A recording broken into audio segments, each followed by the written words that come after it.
Howdy, Hillbilly Nation. This is American Hillbilly. And welcome to the Guns, Beer, and Therapy Saturday Night Party. Ready?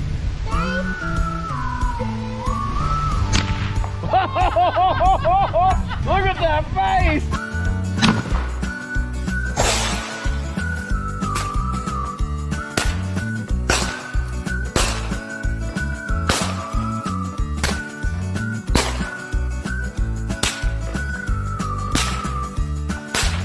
One less can of hard seltzer in this world. I'm proud of myself.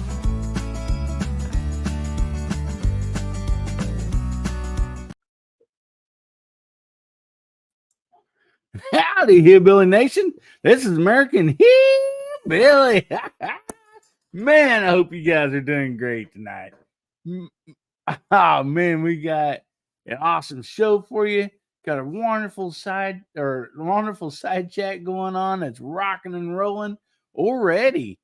We got a great panel back there in the green room. I mean, they're just kicking up their heels. I think when I left back there, Jamie was vacuuming up all the sawdust off the floor. We was having a boot scooting good time back there.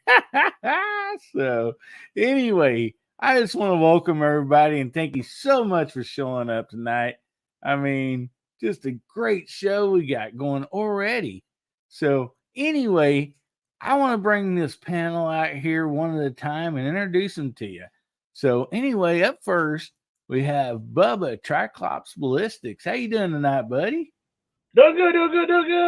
What's up, fellas? All right, buddy. So glad you can show up tonight. Appreciate you. I know, right? I'm actually on time tonight. Yeah, wasn't worn out.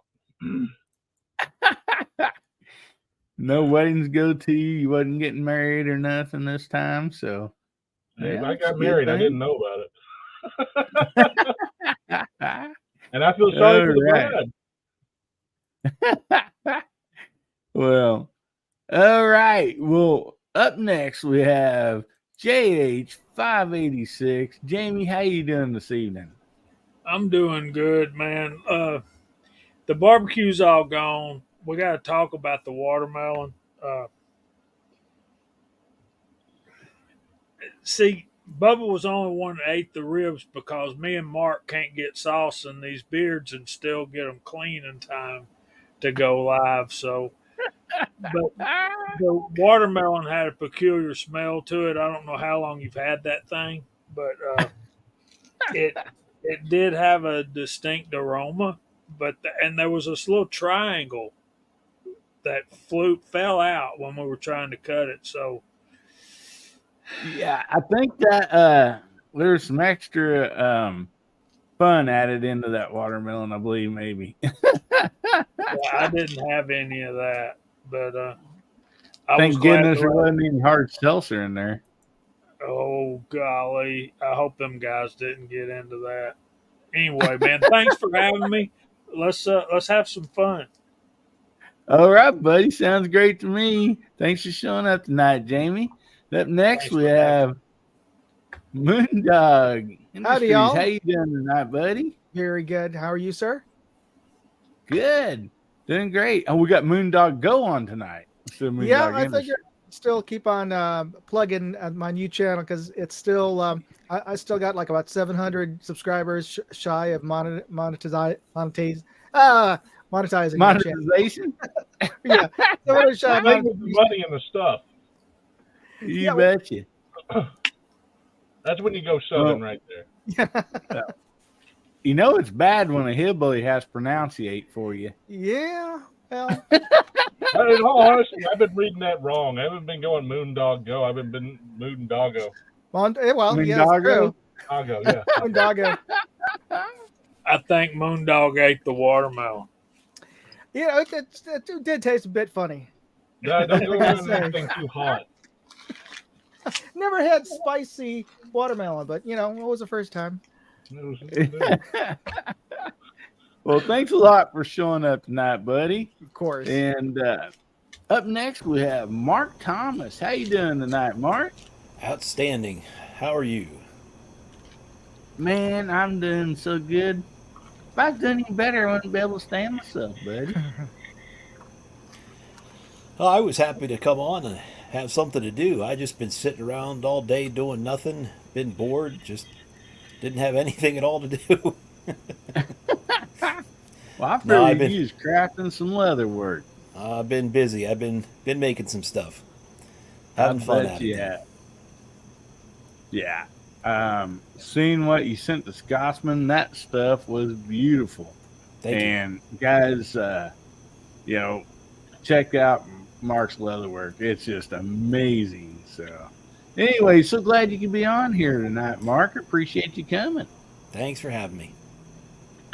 And up last but not least, we have the very one and only Gizzard Gary. How you doing tonight, buddy?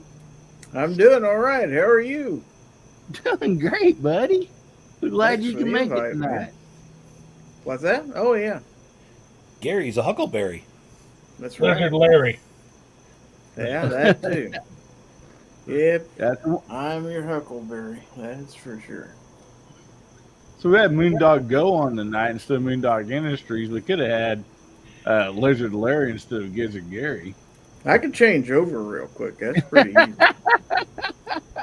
Ah, Yeah, you got to play my the tongue goodness. thing. But Oh, well. Yeah.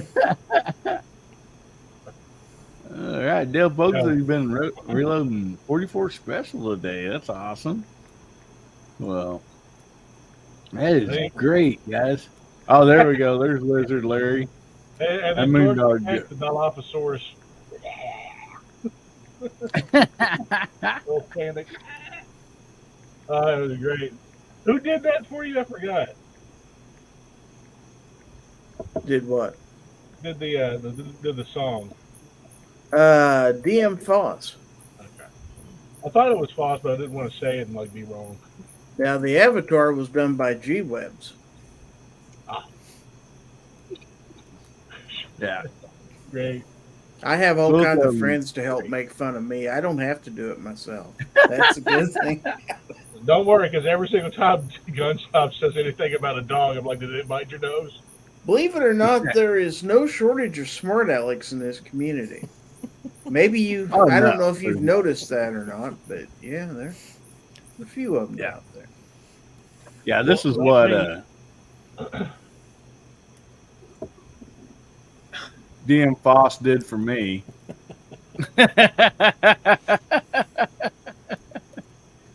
And so you're exactly right on that. So Gary, got back that to the man? T-shirt. What's Got that? that email one day. You like the T-shirt? Yeah, for the record, Doc Holliday was from the great state of Georgia, a dentist. Oh, okay. He's one of our prouder exports, as opposed to some Well, there. Democratic presidents that. There is a whole, not to be a shill or anything, but there is a company that does a whole series of T-shirts on the movie Tombstone. And the name of the business, the name of the website is Quick Draw Shirts. And I met them because they come to Wanamaker every year, so I got to be good friends with Kevin. He's the owner, and so every year I buy a shirt or two from him. So I've got pretty much the entire series, but he's a good guy, and they're fun shirts to wear. So I'm sorry, my favorite line from Doc Holliday was "Say when." I got one of those shirts too. Yeah, that's my favorite line. Say when. One of the single action army guys that are like way into the fanning and the speed rolling and shooting from the hip and stuff. I've been watching here lately, Tuco the Rat. He looks just like Johnny Ringo. I'm not even gonna lie. Like he looks just like Johnny Ringo. But he's fast, man. He's pretty fast. He shoots 4 shots in like 0.5 seconds. It's pretty ridiculous.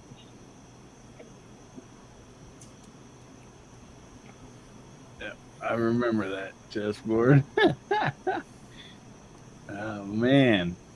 So anyway, I want to welcome everybody on in the side chat.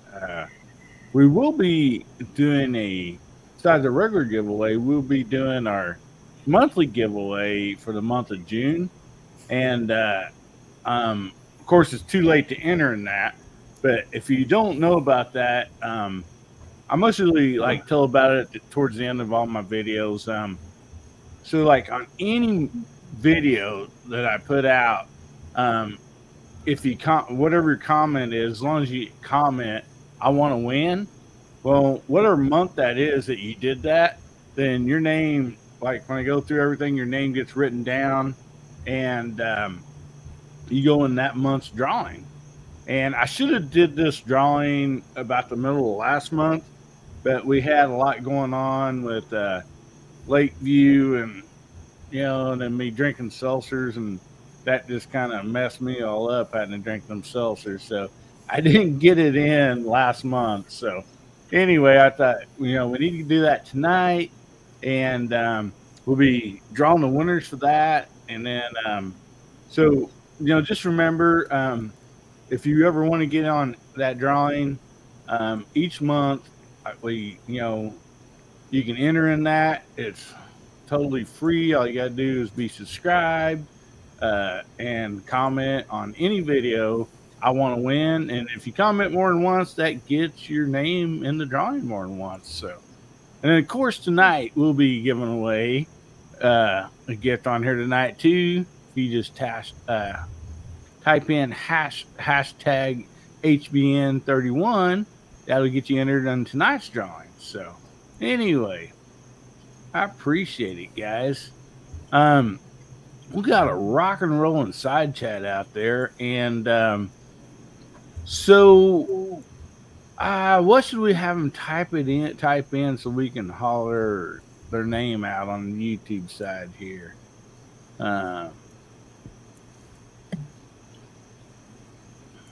Anybody got any ideas?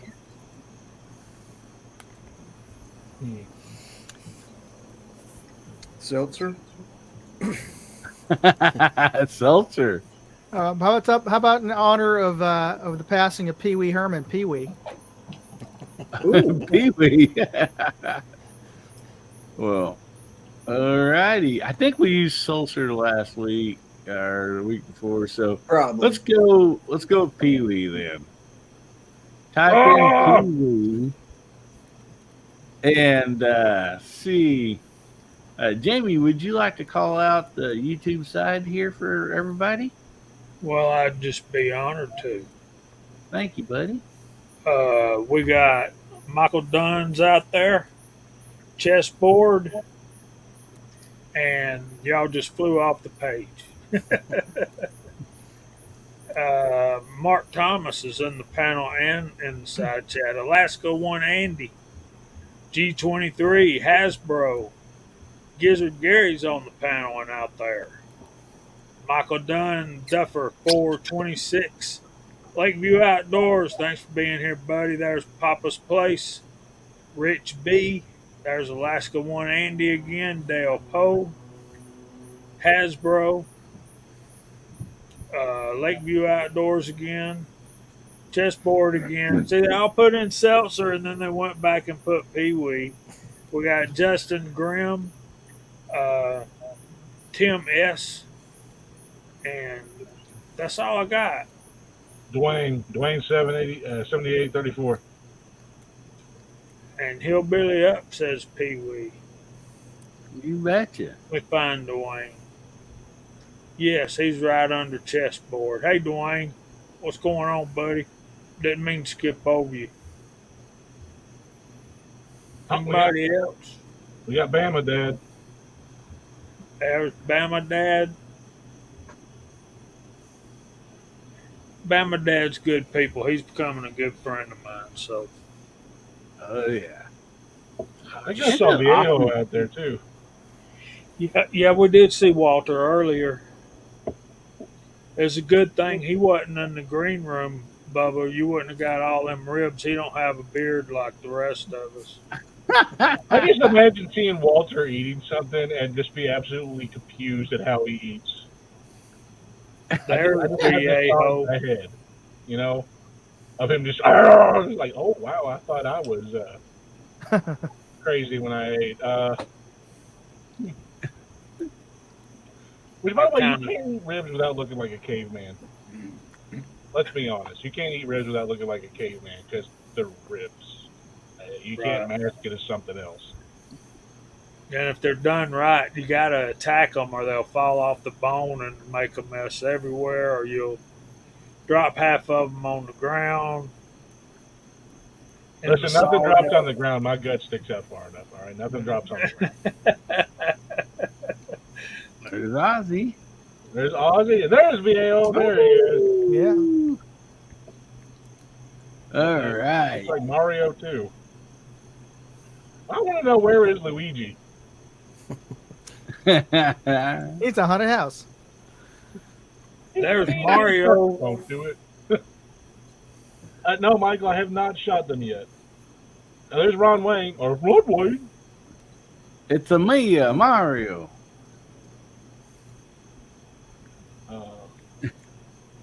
And Ron Wayne's out there. Long story short, I didn't actually get to go out and shoot today, and it really, really sucked. But I wanted somebody with me when I went to shoot the 450, because whenever I shoot a new gun, I like for somebody to be there just in case, anything's off with the gun at all. And like something was to break off and fly back and hit me or something like that, the glasses wouldn't save me. And I learned all that because of Kentucky Ballistics. Oh yeah, I was thinking about that. And so I don't leave anything to chance when it comes to stuff like that. I mean, I might be called Bubba, but I do practice safety when it comes to stuff like that. So, yeah, I didn't get a chance to go out, especially shooting on reloads again. I was just like, yeah, I got to have somebody with me. Tested them zinc loads. I think I've got 2.3 grains in them right now, and they call for 4.5, 4.6 or something like that. What powder? HS6. I think that's what I got in 2.3, something like that.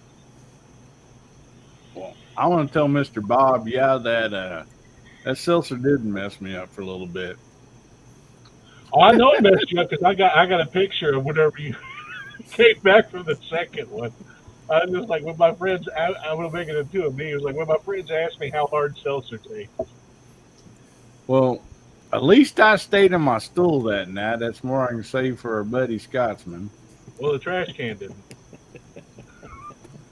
Trash can didn't stay in place. No. But anyway, Bubba, I haven't really talked to you other than a text. I appreciate you sending me those trinoculars. Oh, yeah, you're welcome. You're welcome. I hope they work out for you. Well, but guys, I appreciate y'all being here, and we got some great topics for tonight. At least I think they're pretty good. I hope everybody enjoys them. So let's come up here and start out with the first one. Let me find it here. Okay. Oh, first of all, let me go ahead and address this. There's still time for donations for Lakeview. If you've not, I've done a video, my first guns. That's something that Jamie kicked off. It tells everywhere on there how, like, you can get on me on my email. You can donate there. There's lots of raffles going on. See, Garage Guy, he texted me. He was like having dinner with some friends or something. He might be able to jump on tonight. But anyway, they're like, he's going to be doing a shotgun giveaway. My goodness, guys, help me out.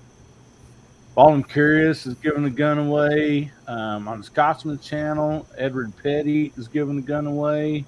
What else? Right? Am I missing anything? You already said Garage Guy, right? Yeah. Did you say Bald and Curious? Yeah. Yep. Yeah. And I mean, Bald and Curious is giving away a uh, dang it, Kimber.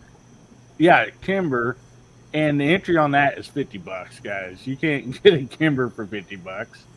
And Edward Petty is giving away a beautiful, brand new, in the box Marlin 3030. Do you guys remember what year that was? He It's said a it on. it's a Winchester Model Oh, it's 94 Winchester. That's right. I'm sorry. It's chambered actually in 20 30 plus gauge. years old, but he bought it brand new, never fired it, just put it in the safe. Wow. And It's made in 2001 is when he said he bought it, I think. Yeah. And I believe the raffle on that is $50 also. So I believe Garage Guy. Well, I hate to say because I don't know if his video's up yet, but he's giving away a shotgun. And then like for me, there wasn't like there was donations. And I didn't really pronounce a giveaway because I planned on giving something away, but I wanted to have some fun with it and put it like towards like I want to drink a hard seltzer, which I did. And so I am going to have a giveaway, but I will probably wait at least another week on that because I've been everybody's checks and money orders and Venmos and all that stuff. They're all coming in, so I'm writing everybody's name down, and so all those people that are giving, they did not know there was going to be a prize involved, but there is going to be a prize, and so they gave you know they basically gave money to watch me drink a stinking hard seltzer, but they did not know that they, would have any, a gift or have an option or opportunity to get something from that. So anyway, that's kind of why I wanted to kind of keep it quiet. They were giving out of their heart, um, for Tony's life and stuff. So anyway, I will be doing a giveaway on that.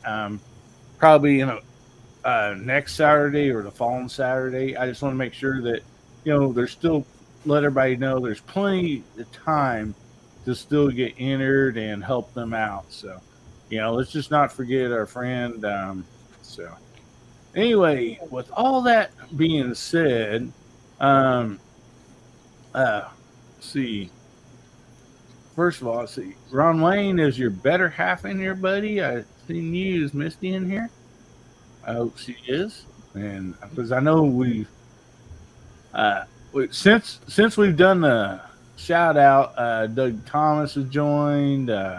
See who else? Oh my goodness, MCK. Man, guys, we just got more people pouring in here. Thank you, thank you, thank you. Glad to have you all in here. First of all, we're going to go ahead and jump over and do the first topic for tonight. And this topic is what caliber do you use the most?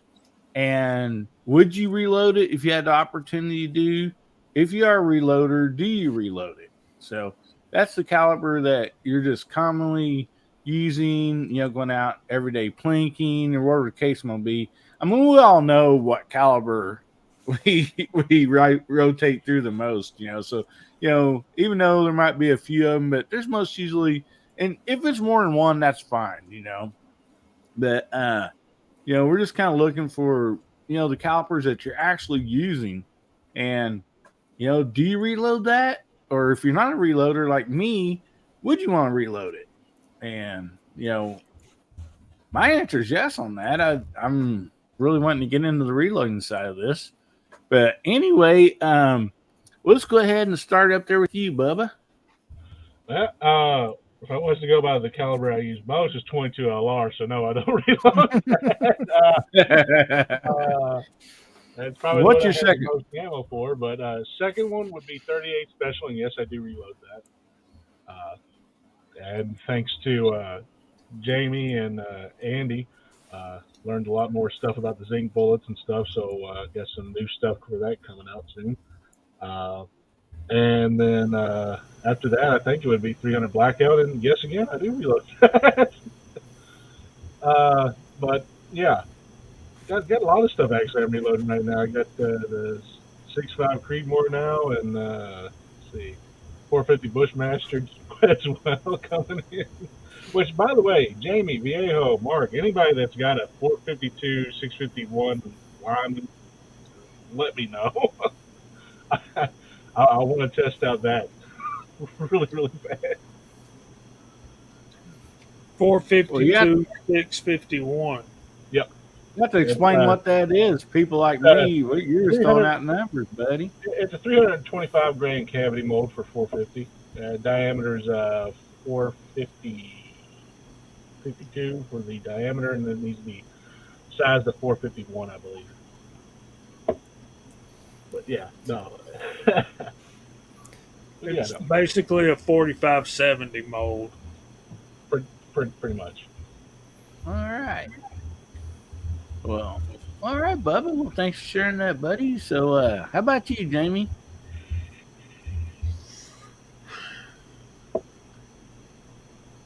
I think I would have to say that most of what I shoot is 38, 357, 44, 44 mag, and 35 Remington, 350 Legend, and I load them all, and I shoot them all, Casper most of them.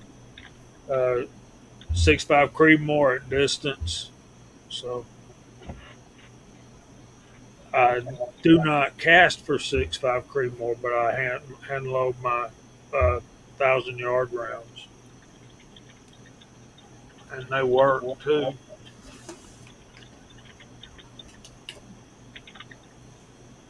I got 2,000 yards club stickers somewhere. I'll find them later. But Nice.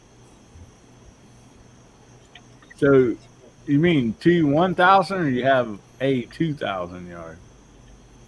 I have two 1,000-yard club stickers. So I've shot to 1,000 yards with my rifle and my hand loads on two separate occasions. Oh. Awesome. Yeah, I mean that's impressive. I was a little kind of shocked when I was thinking 2,000 yards. But I wish. Yeah, that would be awesome. Yeah. If Jamie's shooting 2,000 yards, we'll see him in a movie somewhere. 2,000 yards would be over a mile. that'd be a real Quigley. Yeah. Oh, Yeah, man. close to a mile and a quarter. 1,750 yards is a mile. Wow.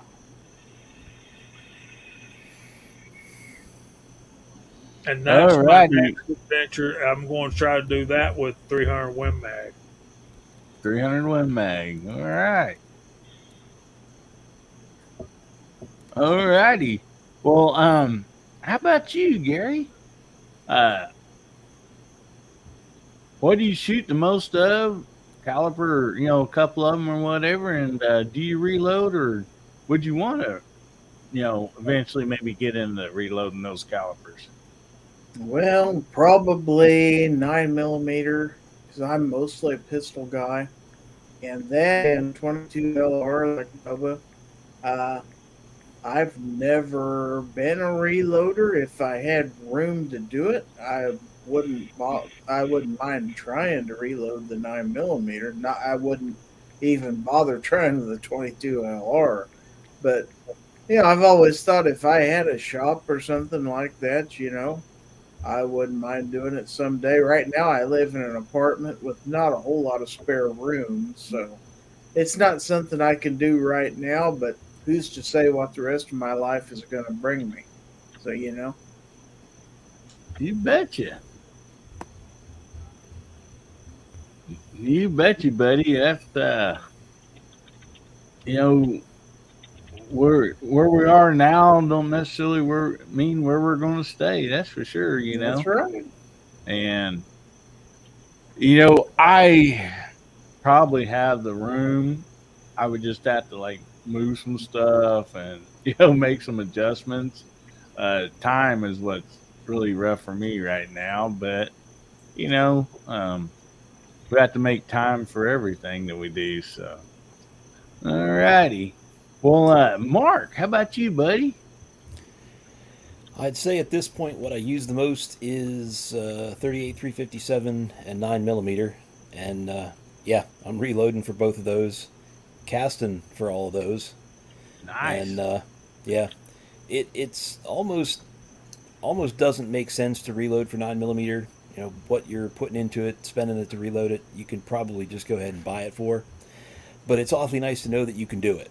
You know, if there is another situation where there's nothing on the shelves, I know that I can provide myself with enough ammunition to take care of. You're learning this rabbit hole that once you get one, why not get another and another and another? And I'm kind of chuckling looking at this list of calibers that people are putting in the side chat. It's happened to me. I started this out just wanting to be able to make bullets for my 32 Smith and Wesson, my little old revolvers, and that brought me into all of this.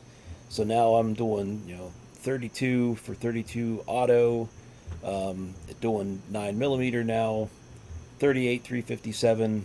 I went out and bought that 44, so now I'm reloading for 44. You start tinkering with that, and hey, if I can do pistol bullets, why can't I do rifle bullets? And now I'm tinkering with rifle bullets, 35 Remington, 308, 300 Savage, 32 Winchester Special, and it's just one leads to the next, to the next, to the next, and it's a heck of a lot of fun. Well, I think I got a spotty sense or a vibe or something, but I really see Mark reloading 45 Colt and 410 in the future. Well, I put together a couple of 410 loads this afternoon, and I've already got the 45 Colt dies in my Amazon cart. I just haven't bought them yet. See, I mean, nah, Mark got a super cool gun, did a video on it, and that's why I said that, because I was like, man, I don't blame him one bit. That would be a great adventure, Yeah. And actually, Mark, while we're on the subject, you want to tell everybody about that gun you got, since you already have your video out? Sure. It's really cool. I mean, this wasn't even on my radar. I guess a couple other people did know about them, but Rossi is producing a single shot break action 410 45 Colt pistol. It's actually got a rifled barrel, so it skirts that little boundary, but it's not really a short barrel shotgun. It's a pistol, but it can fire those 410 rounds. Now, the manual has some restrictions. Says don't fire plus P stuff, says don't fire slugs, but looking at the thing, there's no reason that it shouldn't be able to.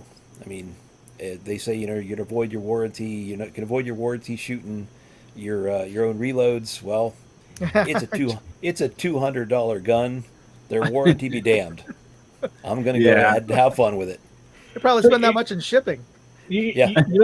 You know what the funny thing about that gun is, in all honesty, is the reason why I looked at it beforehand was it reminded me of the movie Hard Target with Jean-Claude Van Damme and I want to say it was James Woods, right? James Woods was a bad guy, and looked like that gun that he had. It was a break action, and that's why I've been staring at it. I'm like, oh, I kind of want that. But I think the original model for that, not by Rossi, but the original one was actually chambered in 4430 Craig or something like that. I gotta look that up. But yeah, that price point, I'm just sitting there like, I paid more for uppers. I want it. Yeah, I looked at it that night in the shop, and I didn't even let him get it out of the case for me. I just looked at it, and then I thought about it all night, and I did a little bit of research, and watched. There's only 2 videos on YouTube right now about it, other than mine, and boy, I went right back the next morning and traded a couple things for it, just so I could bring it home.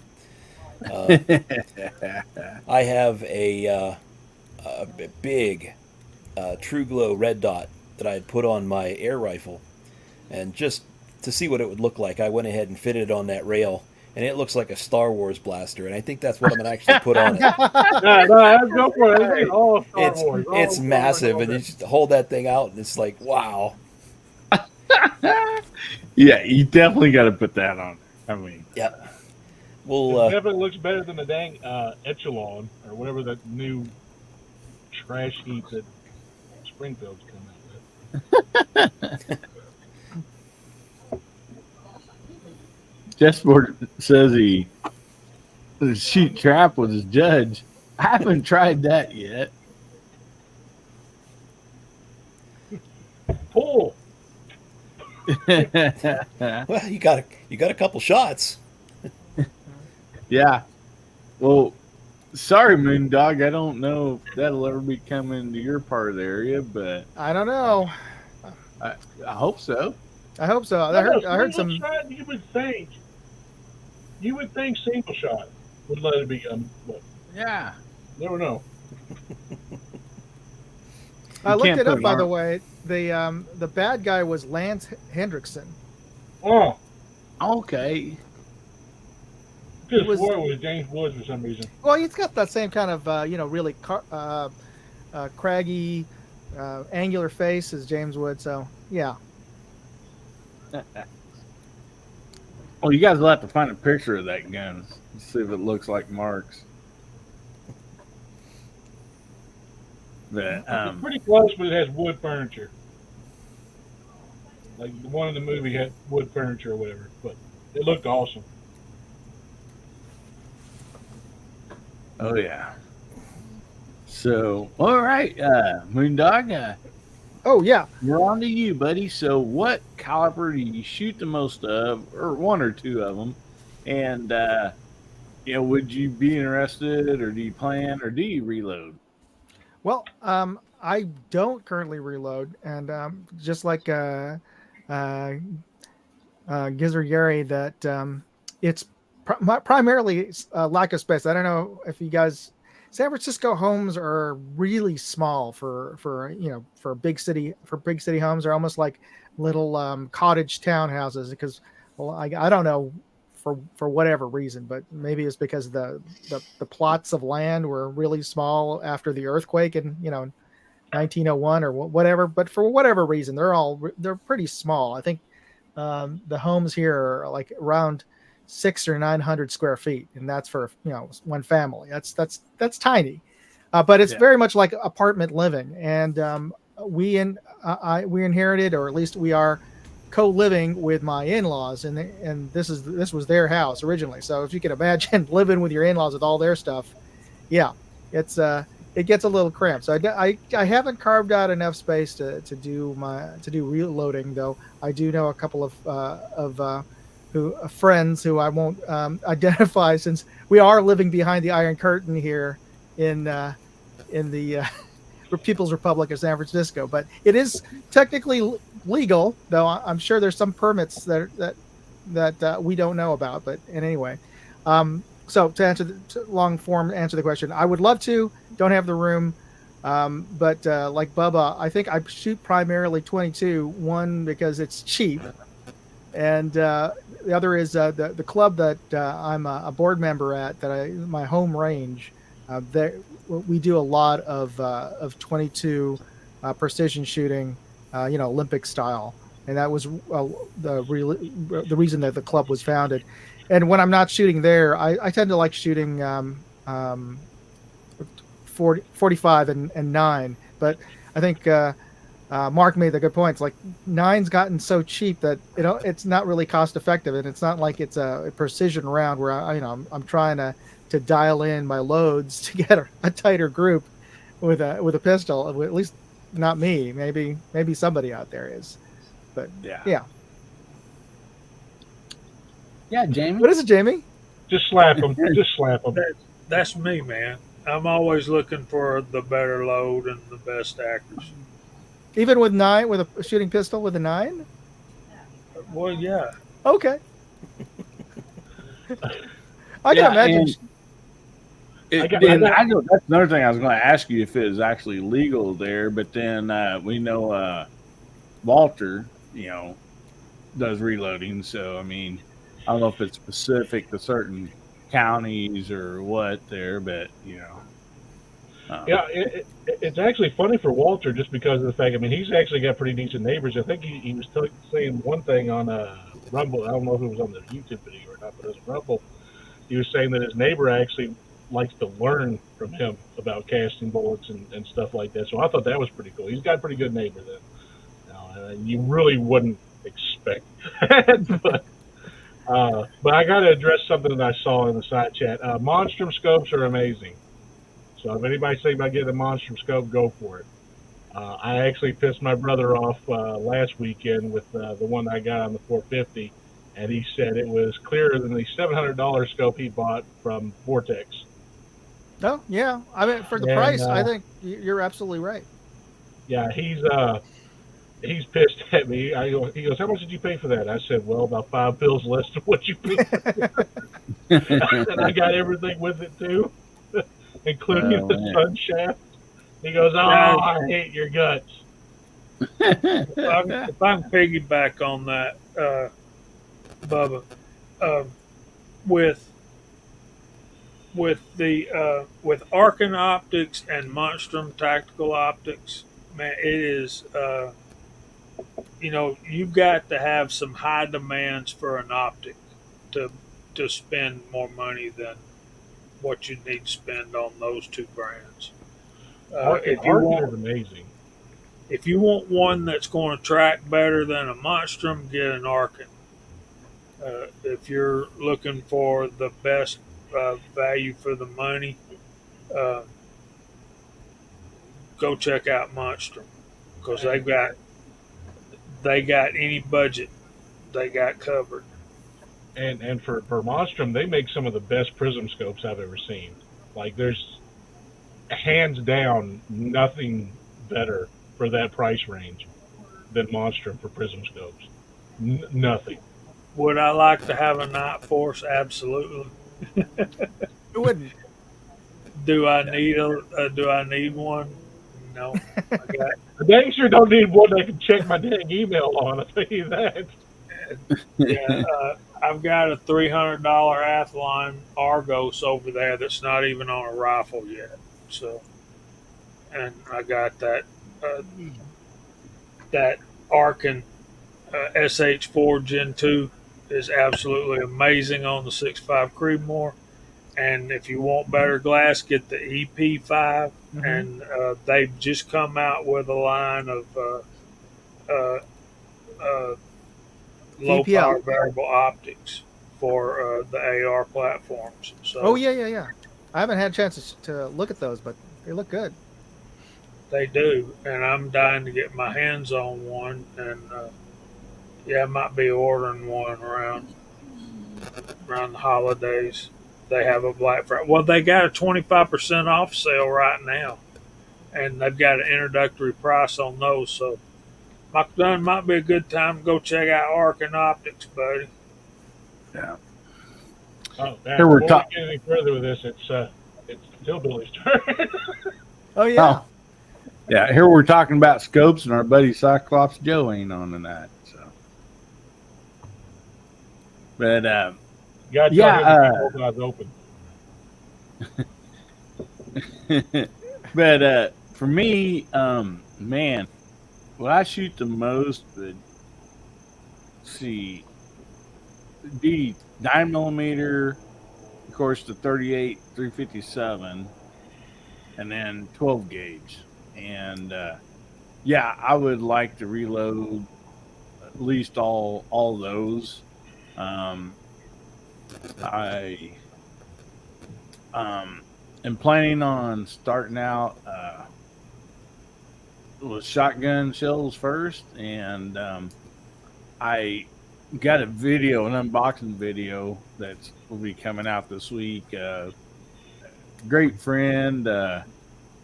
Ain't gonna say any names, but anyway, he knows who he is, and I'll elaborate on that more when the video comes out. But yeah, he sent me something to help me get jump started, and so I'm very thankful for that. And it's going to really get the ball rolling on that. I think all of us has been in that situation of something that we thought about doing, wanting to do, if it's golf or ping pong or whatever the case might be, shooting, and sometimes we just need a little push in that direction sometimes to actually get the ball rolling. So anyway, that's what this friend did to me, and so anyway, I appreciate that very much. Man, we got a lot of great people out there. I'm going to tell you what, guys. We're going to do the monthly giveaway next because people's already entered in that. But if you want to get entered in tonight's giveaway, just put in the hashtag HBN31, and that will get you in tonight's giveaway. And anyway, so make sure you get that. And there's a lot of people has jumped in since we kind of gave roll call earlier. So if you guys don't mind, especially if you had not entered earlier for us to shout out your name, would you guys mind go ahead and type in Pee Wee? Moondog chose that in honor of Pee Wee Herman had passed away. So anyway, type in Pee Wee, and Jamie will call your name out. If you already done it, that's fine, too. But we have a lot more people that jumped in here, so we don't want to miss anybody. So if your name has not been called out tonight, at least type in Pee Wee and we'll get your name called out. So there's Doug Thomas, Hasbro. Do I pee or we? That's up to you, brother. Two Live Moo, Viejo, Bama Dad. GGW Outdoors, you snuck in the back door. There's Luke Skywalker.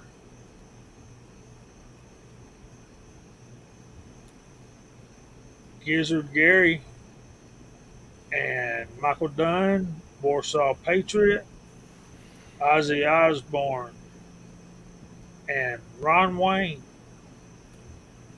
So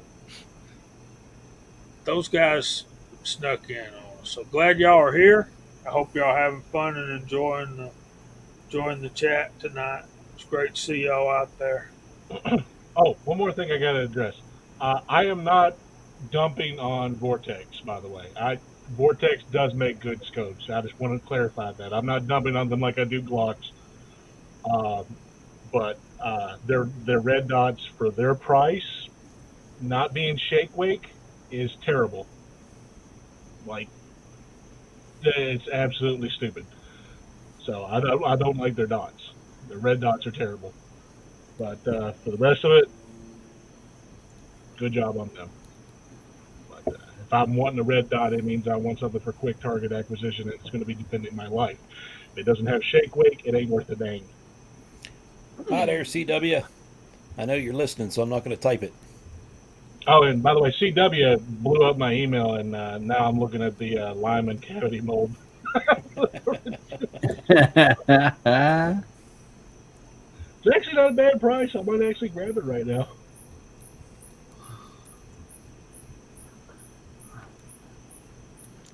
There's that long. Yeah, I agree with you. Grandma and Dad says every time he thinks of Pee Wee, you gotta hear the song Tequila in the back. I agree with you. Every time I hear Pee Wee Herman, all I think about is a movie theater. That's just me. It's just you.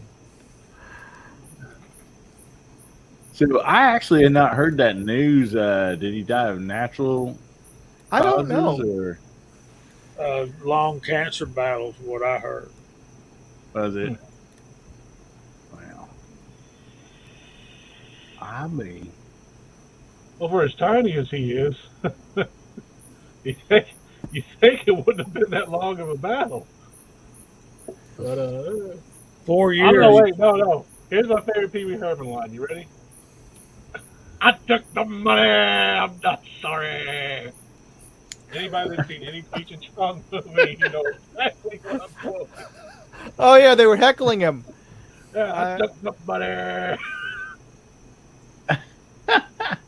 Come on, people, you got to apologize to the guys. I'm sorry, I took their money. I'm not sorry. Yeah, he was 70, Gary. And from what I heard, if I heard correctly, and I remember what I heard right, it was he had cancer for 4 years. Yeah, he pretty much kept it secret from everybody because he didn't want everybody feeling sorry for him. But yeah, Oh, Ron appreciate that. Wayne. well, I'll be darned.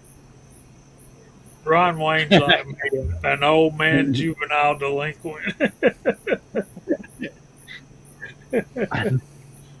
I know you are, but what am I? I know, right?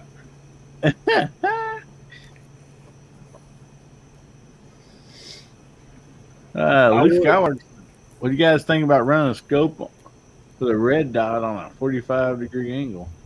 I wouldn't do it. I think it's too much. If it was a micro, I would do it as a sort of a backup. But yeah, a full size one, no.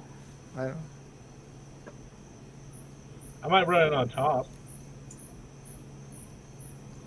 Run your scope on a 45? The scope rings or something like that mounted on the top, I might do it.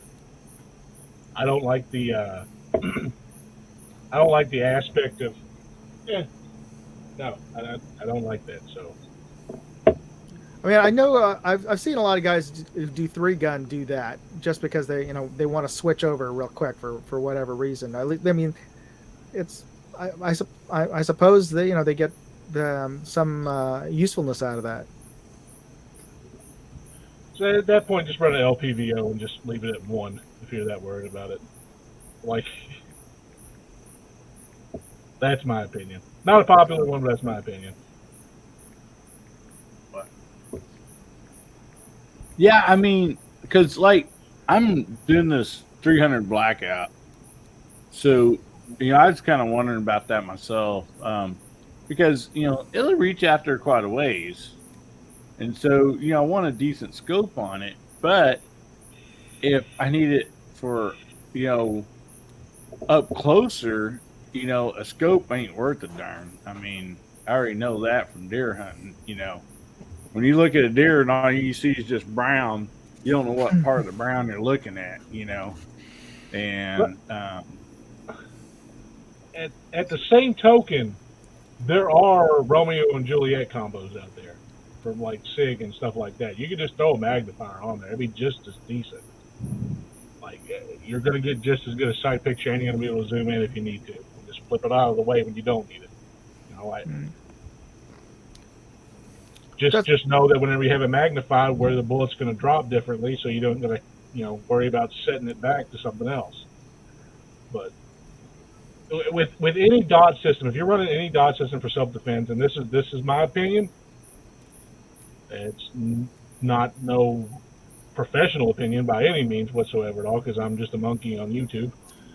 But if you're going to run a dot at all, at least save some space so that you have some backup iron sights just in case that battery goes down for whatever the reason. You never know. And it may never happen in your life. And God, I pray it never happens in your life that it goes down when you really need it.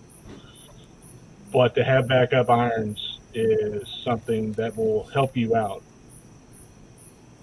no matter what. Because if that dot goes down, you've still got the irons. So, I mean, work on irons and then work on your red dot looks. So that's just me.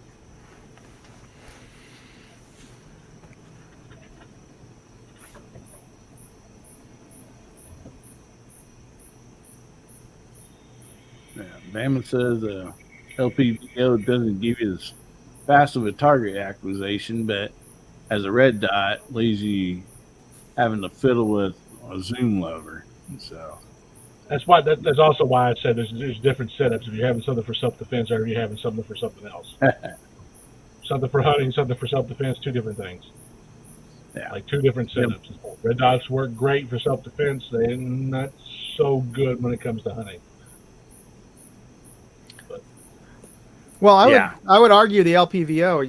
It depends on the reticle on the LPVO and what magnification you're on. If you're at 1 and you got a nice one that's got a setups that it's basically like looking through a prism. I'm granted it's not as bright as a red dot, but it depends on what you're shooting. And once again, we go back to prism scopes. They're pretty quick acquisition. They're a big box window. There's a lot of eye relief and there's a big box window.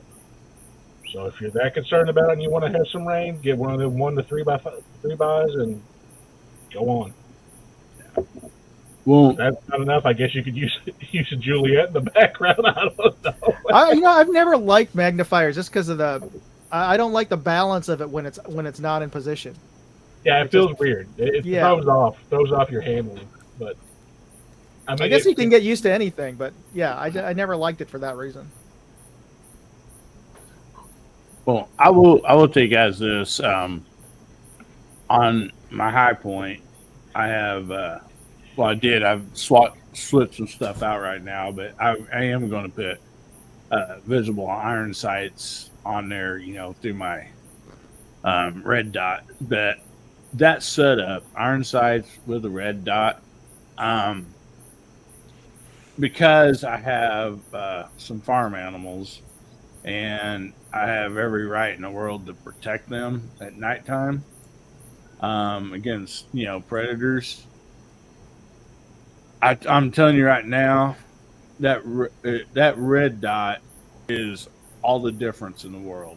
I mean, I promise you that from having to use it many times. You have both eyes open. You can see everything that's going on. Like you would with iron sight. But if you're outside at nighttime, even though you might have some night vision or night deals on your sights, your iron sights, that red dot is it. I mean, if it was a life and death situation, which what I've had to deal with is not. I mean, maybe for an off-farm animal, but not me. That it was just a total game changer. I mean, just unbelievably the difference. So I really would not want to be caught having to use that for something in real life without being able to have that option and iron sights or whatever. But I'm just a little confused on myself. I don't know exactly what the right answer would be. I think that's a rabbit hole that I'll be going down with this 300 blackout, probably trying different stuff on it, just because of that. But yeah, when you have to use it in real life or it's something that's moving, honestly, it was a game changer. At least for me, it was, because a lot of times that, might happen at 3:00 in the morning, you're dead asleep in your bed, get up, slip on some, shoes or go barefooted. And, you only got, seconds to decide what you're going to do. And that was the deal. The Shake Awake is the only thing that, like, the one I have on there right now is not Shake Awake, and that's going to change. But that would be, but the one I have is actually very easily accessible to turn on. But still, the Shake Awake would highly improve that, no doubt. Especially if you're like me and forget to turn them back off, And so, when I use them, out shooting videos and stuff, I catch myself many times forgetting to turn them back off. So, but anyway, with all that said, let's go ahead and get in this monthly giveaway. If I can find what I did with what I'm giving away tonight. Oh, here it is. So, I'll go ahead and show you guys first. And like I said, we're having tonight's giveaway, but this is for the month of June giveaway that's on my channel. And like I said, it's free, easy to get into every month. All you have to do is be subscribed and then comment on one of my videos along with, it can be with your regular comment or whatever, but you just comment, I want to win. And that will put you in the giveaway for that month. And I am giving away for this month the Smith & Wesson knife here. Come on, focus, baby. I ain't gonna focus, but it says Smith & Wesson right here on the blade. It's a very nice steel knife. It has a great blade on it, straight edge, perforated. It holds a wonderful edge. It really does.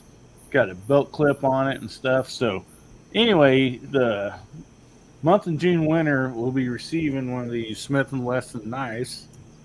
And let me take myself down so you guys ain't looking at my ugly mug here. And we will put up the wheel.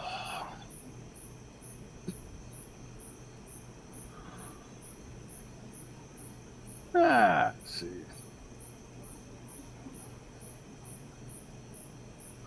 Hang on a second. Okay, there I am. Sorry. Apparently, the cricket's protesting. So anyway, guys, I'm telling you, this giveaway varies. This month we have 14 people in it. I've had a few months that there might only be 6 or 7 people in it, and we've had some months that there's been 50, 60, 80 people in it. And as you'll see here, some people, like I'll do Rick Perry here, for instance, his like you'll see a number 2 beside his, and then on down you'll see a number 3, because in that month he commented, I want to win on 3 different videos. And so like he gets more entries. Gun and Wild One, it's always a race between Rick Perry and Gun and Wild One, man. Those guys, they're always on top of it. They're like, entering every video, and so I love it. And of course, there's other people in this. So anyway, let's give this thing a wind up, and we'll give it a little spin here and see who the winner is for tonight.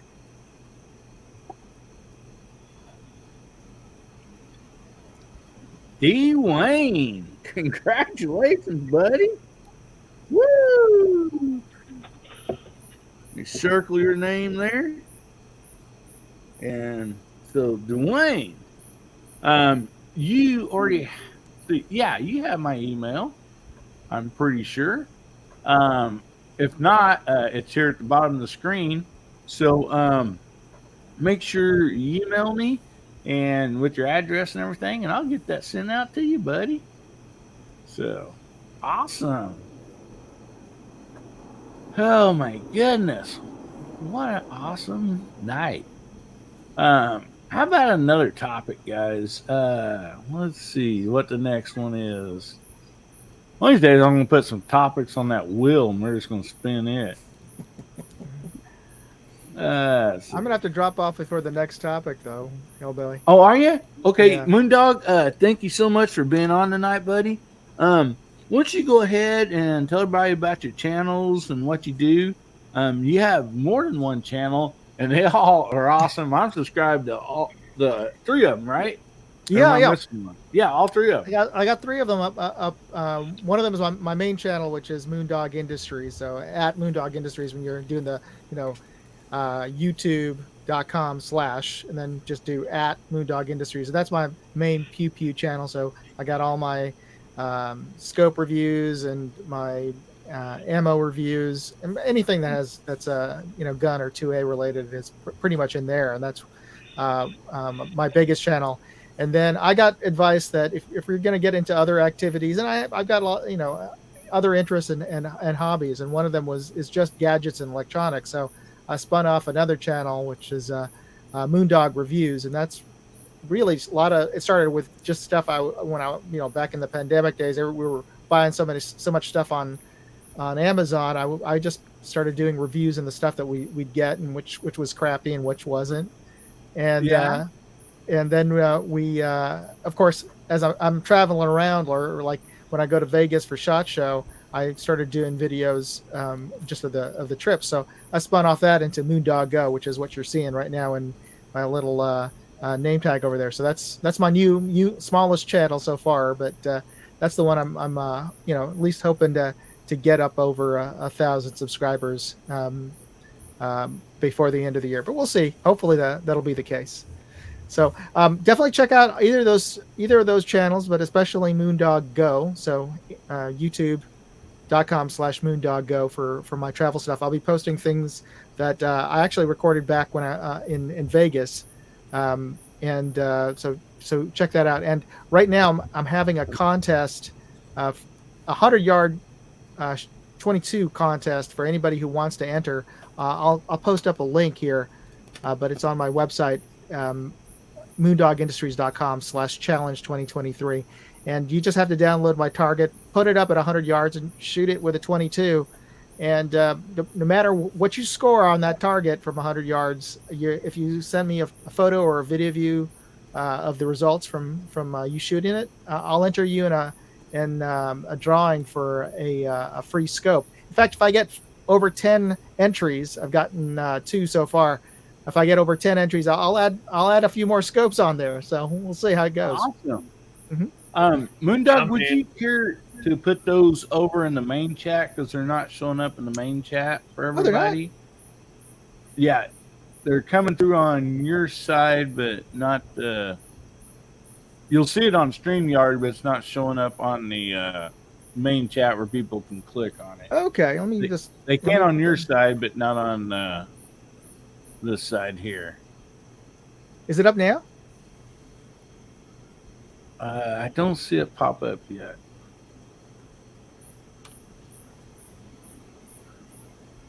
That's weird. It's only showing up on mine.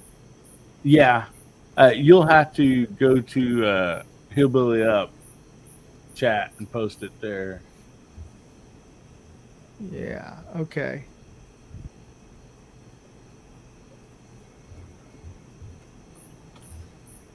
And as soon as I can find 100 yards, I want to get into that. Okay, there, it showed up there. All right. Okay. Yeah. All right, everybody. Well, thanks again. It's good to see you guys. And I'll see you next week, hopefully, God willing. All right. Well, thank you so much, Moondog. Sure appreciate you being on here. Joy as always. Go over and check out Moondog's channels, guys. Get subscribed to all 3 of them. And if you got 100 yards on a 22, get in that contest. We've got some great giveaways on there. So great giveaway. Thanks again. All right, buddy. We'll talk to you later.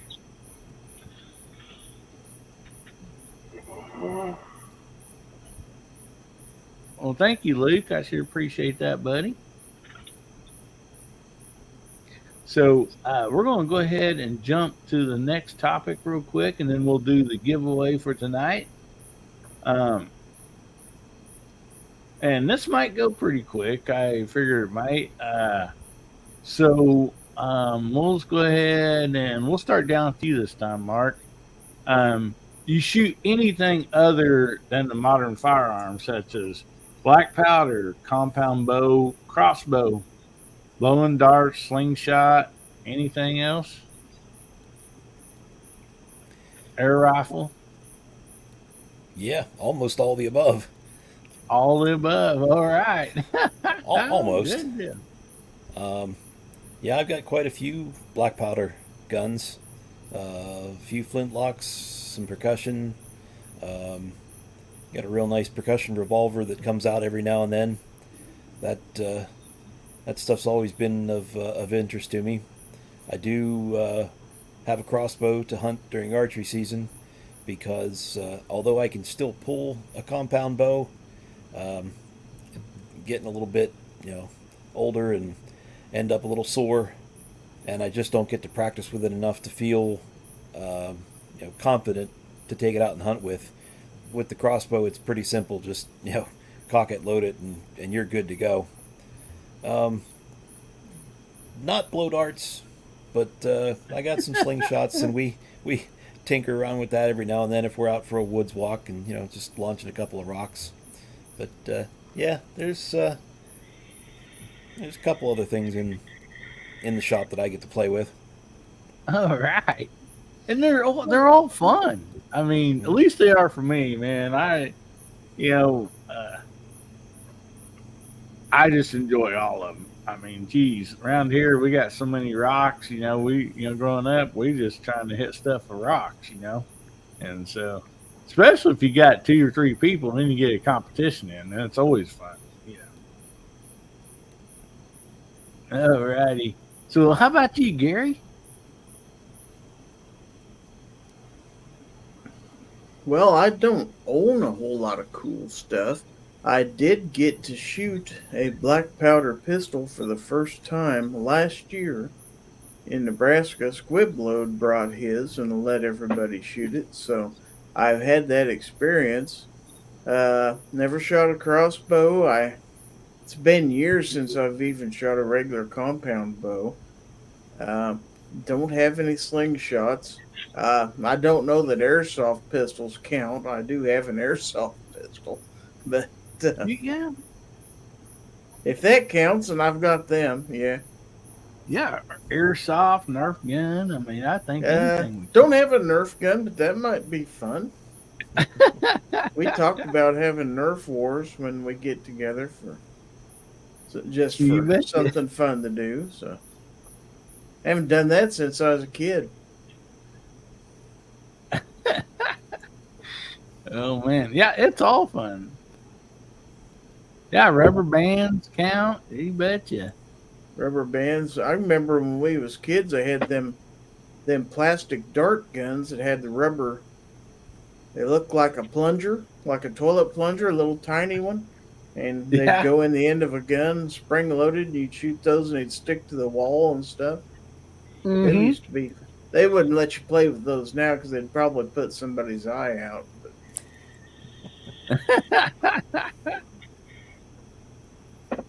All right, Garage Guy says that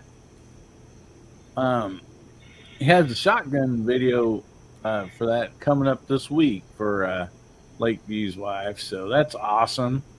And as soon as we set up, Garage Guy will sure promote it for you and try to drive as much traffic that way because we want to help them out for sure, and that's a nice thing you're doing. So, Jamie, how about you, buddy? I have a longbow, I have a compound bow, and a crossbow. And I'm thinking about a 1851 Colt Navy clone. Those things have just got to be fun. Oh yeah, that would be nice. If I can be so bold, man, I'm gonna have to let y'all go. I got to go get into bed. I got to teach Sunday school in the morning, and the carriage is about to turn into a pumpkin. You understand? Well, thank you so much tonight for being on, Jamie. We hate to see you go, but we totally understand. And go ahead and plug your channel, buddy. It ain't much. No, Yeah, it is. we do mostly old stuff on JH4 586, and I'm hope to have the second installment of the 308 series up this coming week, as well as unboxing and going to start on a product review. A couple of us got tagged by this gun cleaning company, so maybe that'll be fun and informative. I haven't even opened the package yet. I've been so busy, but the bench is together and getting ready to move in. Always check us out Friday nights at 8 o'clock on Georgia Shooting Connection channel, and we hope y'all come visit with us. And I'm going to thank you for having me, Hillbilly, and all the rest of you guys in the side chat. Good night. Thank you for putting up with me. Well, thanks for being here, Jamie. Take care, Thank Good Jamie. night and God bless. Y'all too good to me. See y'all next time. We'll see you. And guys, get over and check out Jamie's channel. If you're not subbed, get subbed. Do yourself a favor. Great channel. And Lakeview says for his wife, she's to get her first round of treatments on Monday morning. So we're praying, Tony, that that goes great, and just there's definitely a turnaround there, and she just gets better, buddy. So you guys are definitely in my prayers, and I know a lot of people's prayers. So that is awesome. And so, all right, Bubba. What else do you have besides modern firearms? I mean, you're probably like me, sharp stick and a rock, but you got anything else? I haven't shot a bow since I was a kid, so I haven't shot one in a while. Which, by the way, I want to make a statement about this. And Mark's a teacher; he can actually verify this for me. I believe that the bow was invented because somebody sat there and said, "Man, I really want to stab that guy, but he's way over there." I believe that's how the bow came about, and you're probably right. And I want to be quiet about it too. It probably started with my ancestors, to be honest. But anyway, I don't actually own any black powder. I used to fool around with blow darts a little bit when I was like in my 20s, and I don't really mess with it anymore. Slingshots, I never got to own a slingshot. They were banned in my house. Guns, fine. Slingshot, no.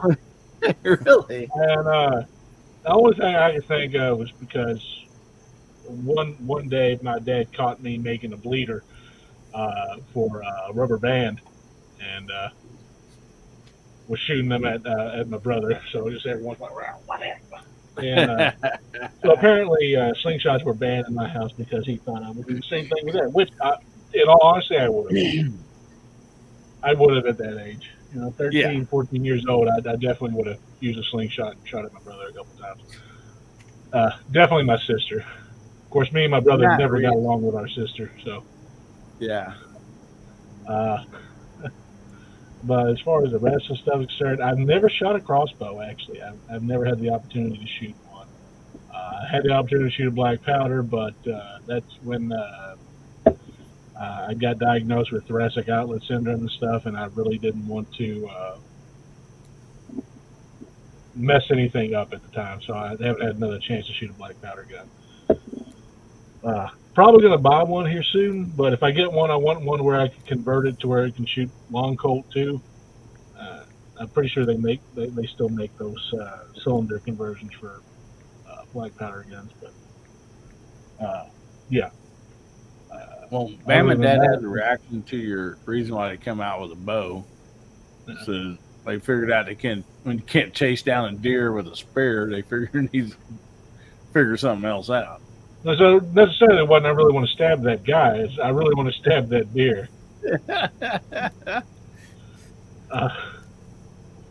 Yeah. I mean, we also had tomahawks back then, wow. But yeah, no, I completely understand the logic. Yeah. But yeah, no. Yeah. As far as BB guns, I had a plethora of BB guns and airsoft guns. My favorite one I had was a spring system Desert Eagle airsoft gun. I always liked running around because we used to in my neighborhood when I lived with my mom. There was like 40 or 50 kids. All of us had airsoft guns, so we would always be shooting at each other in the middle of the roads and stuff because there wasn't that much through traffic, right? Yeah. And ironically, the cop station was literally like half a mile down from our neighborhood. So we would constantly have the cops called on us. Oh, there's kids shooting each other in the street. Yeah. And they'd come up, see the airsoft guns, and go. Eventually, it got to the point where they was just like, oh, it's that, ma'am, it's that they're shooting airsoft guns. Stop calling. This is the 40th time this week. Always was fun. Always was fun. Well, welcome Pat in the bunker on to the channel, buddy. Good to see you. Well, hopefully y'all can hear me. Thanks for having me on. We got rained out at our local escapades, and so yeah, I thought I'd come home and join y'all and see what all was going on. Oh man, glad you did, buddy. So we talked about a number of things tonight, but the last topic that we were talking about is do you like shoot or have you shot much of anything other than just your modern firearms, such as black powder, compound bow, crossbow? We've gone all the way down to Nerf darts. So you slingshot. Yeah, actually, got the old Pieta, basically what would be a 357 in black powder and the old 30, and shot that the other day, and shot the 357 Magnum revolver, and then we went around and took 10 pump BB guns and went and aced some bullfrogs the other night, and we had a bullfrog fry last night. So yeah, so I've been shooting some things that I usually don't shoot, but have come in real handy. Yeah, man, that's nothing like having some frog legs, buddy. That's brings back a lot of great memories right there. Gigging. I always love frog gigging. Yeah, was getting my son teached up on 22 long rifle, and he's got a little Savage Rascal that he's been shooting, and he's been pretty much bullseyeing about any target that I can put out there at about 25 yards. So I said, okay, well, let's go bullfrogging. And we went out there, and he got 5 out of 6 the first night. All right. And the second night we went out, the 2 he couldn't see because I had to reach around the pond with my little Heritage pistol and get him. But he got 3 out of 5 the second night, just because he couldn't flat see him, he couldn't get around him, with the rifle. So, but no, and I cooked everything up last night, and man, the kids and me, all the frog legs are gone. All right. They gone. Man. I want to address Tim S's comment out there earlier. Paintballs, man. We used to have Sunday afternoon paintball wars. I mean, in the fall. Oh man, it was so fun. I love that. I would like to get back to doing that again. But yeah, those frog legs. Oh man, I was just brought up gigging frogs and stuff, and I don't know if I told the story on there before, but like we finally got old enough at my grandparents, because they where their farm is, there's a lot of ponds around there, and we had permission, to go over and gig frogs on the ponds, And so one night, me and some of my cousins and my little brother, was old enough that my grandpa let us go by ourselves, Man, we come back with a tote sack full of frogs.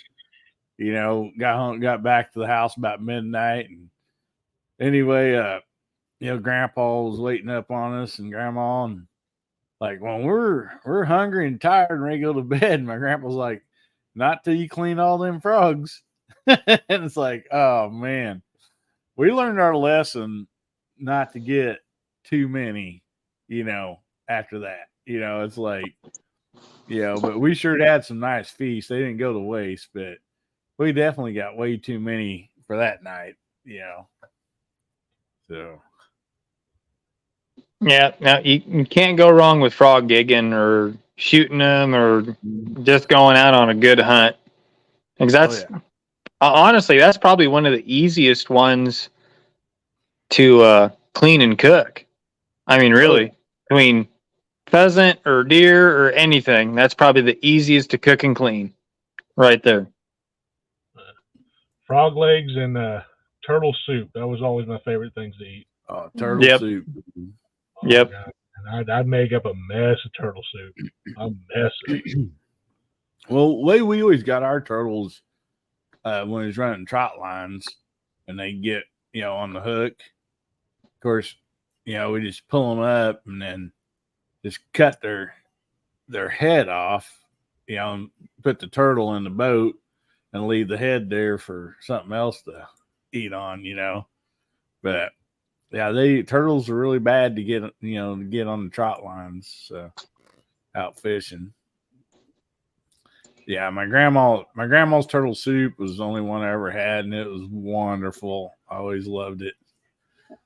But, so as far as me, oh man, I've shot about everything and anything that I think is possible. Had black powder, 50 caliber gun, because we had black powder season, for deer, stuff.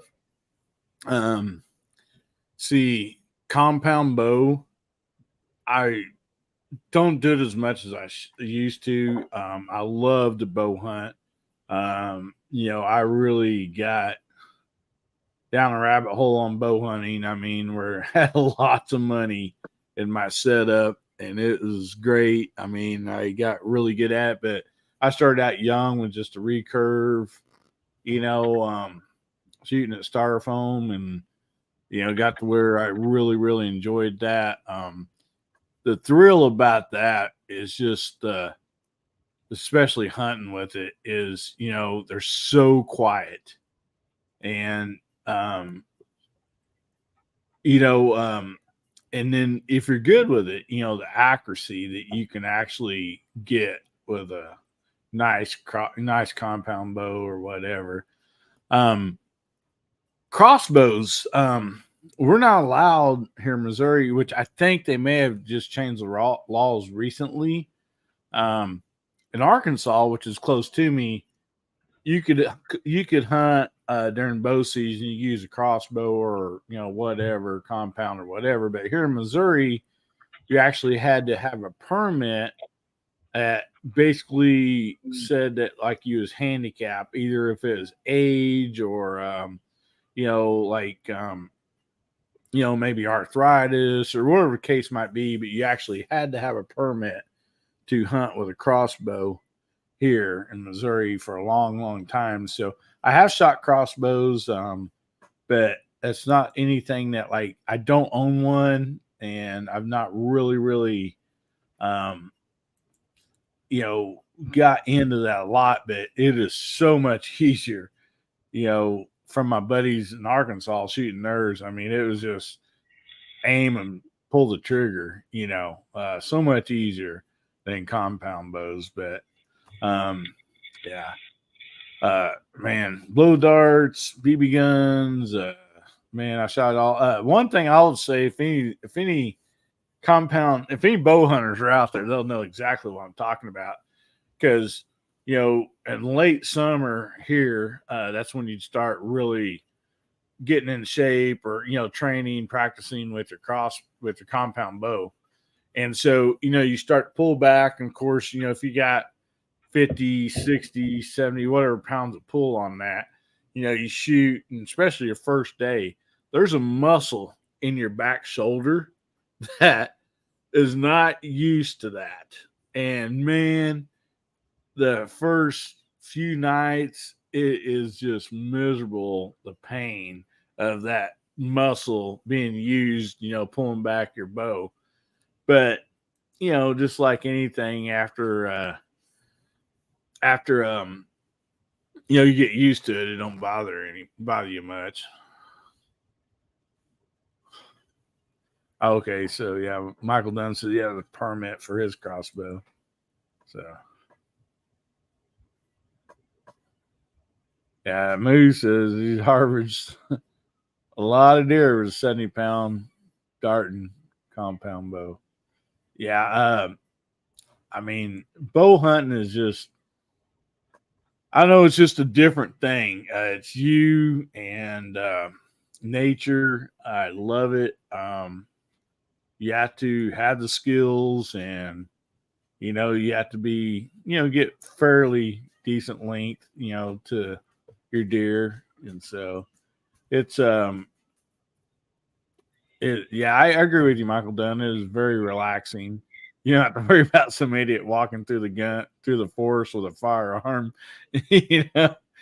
And so, yeah, it's very relaxing out bow hunting. I love it. It's something I just really, really like to do. Yeah. So, no chessboard. I've never hunted with a boomerang. Anybody else? Not once in my life. Yeah, we around here, we didn't have boomerangs. We had sticks, and they wouldn't come back to you. You'd throw them, and you'd have to go after them. But I remember getting a plastic boomerang when I was a kid. That thing I never could throw that thing right till it ever come back to me. So, you know, it's probably a good thing. It probably would have hit me. But all righty. So everybody, make sure that you have your hashtag typed in. We're going to go ahead and do this drawing. So if you're not entered, I'll give you just a minute longer to type in hashtag HBN31. And actually, on the deal here, I just noticed I didn't put 31, but it will pick up HBN, so that don't matter, I guess. So anyway, so as long as you use the HBN, hashtag HBN, and it's got it picked up. So anyway, all righty. Let me pull this up here, and we will get this thing a spin. So we have 21 entries so far. All right, so let's get this thing a wind up, and we'll let her spin here. So who the winner is tonight?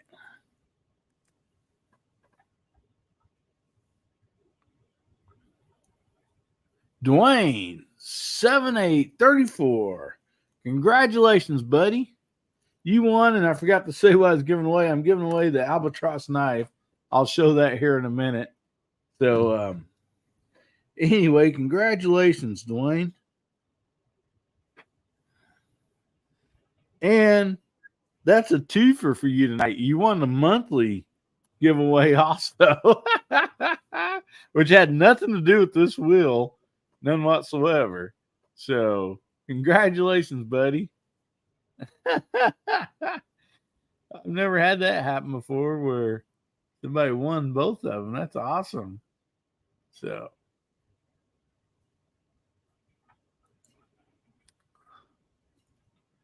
see. Governor in Florida won so many mosquitoes that you can't see through your peep sight. Yeah. Yeah, there's definitely mosquitoes down there. Yeah, I need to start shooting seltzer with my bow. That's right.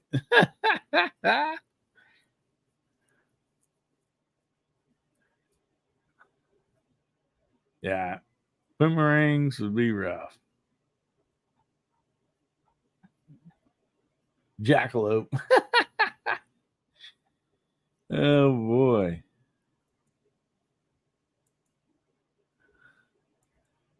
Awesome.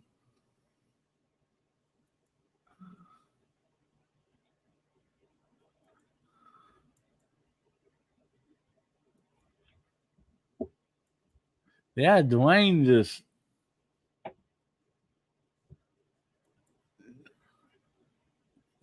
won everything that. There you go. There he is. Yeah. I was hoping you're still on here.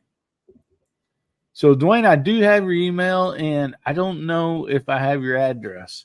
So make sure you give me your address. And then on this albatross knife, it comes in 4 different colors. It comes in red, black, blue, and green. So let me know what color you want, and I'll get that sent out to you too, buddy. So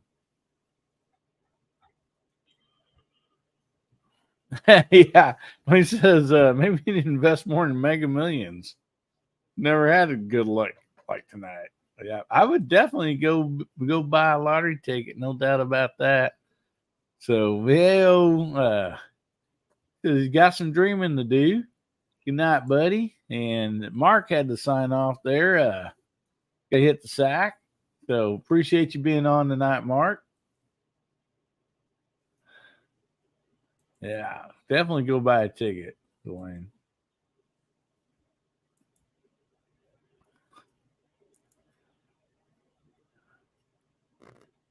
All righty. So, tell you what, we do have some more topics. Since you guys left on here, so the other 2 topics I got left, I'll let you guys pick which ones you guys want to talk about. So the 2 topics is what generation of music do you like the best? And that ranges from 50s, 60s, 70s, 80s, 90s, and 2000 up. And another topic is when I was a teenager, being able to drive a car and all that, all the way up into my 20s, and actually it's still true today. Tires and wheels was a big deal. And so what kind of tires and wheels did you like? I mean, is that something you're interested in? So which one of those would you guys like to talk about? Tires and wheels or music? I don't know. Music? Music. Music. All right. So there we go. So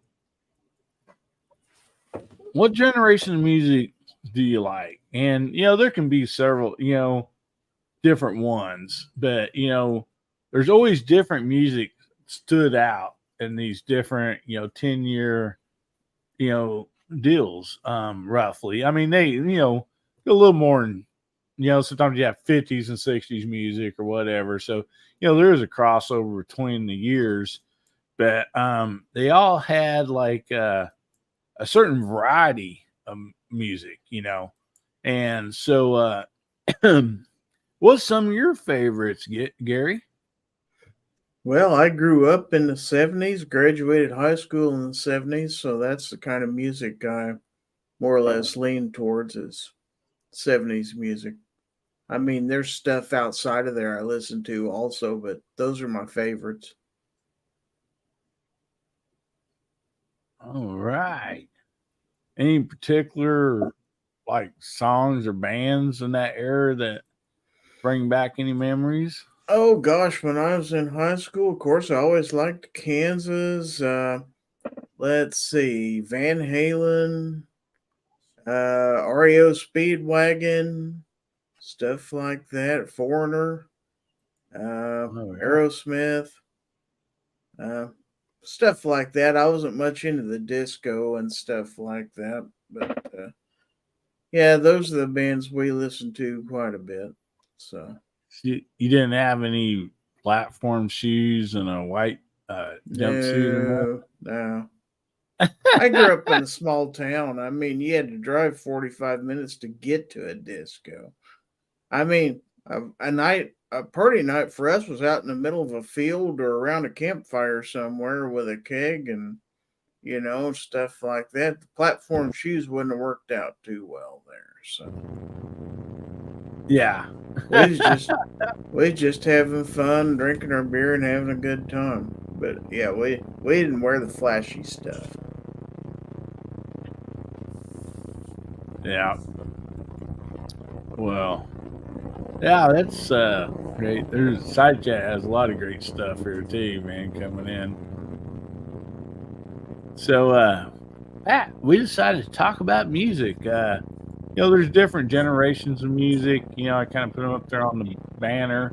50s, 60s, 70s, 80s, 90s, 2000 and up, whatever. And some of these go from, some people say, oh, I like the 50s and 60s music or the 70s and 80s. So, it don't have to be a particular, 10-year, gap there. But, and if some of us like more than one. So, anyway, what was kind of like your favorite, eras of music, that you just really liked?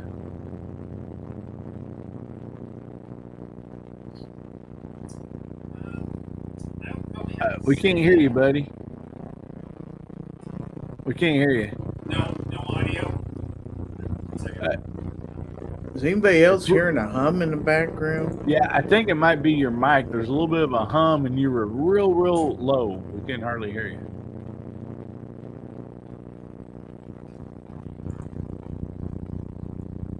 And can get it fixed here.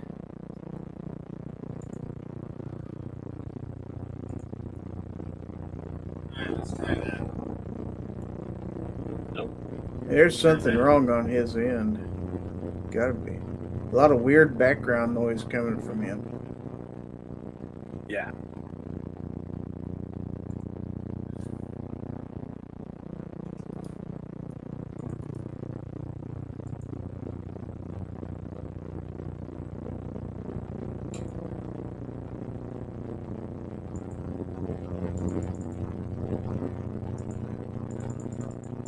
So we're trying to fix that, Pat. We'll go ahead and jump on up to Bubba real quick.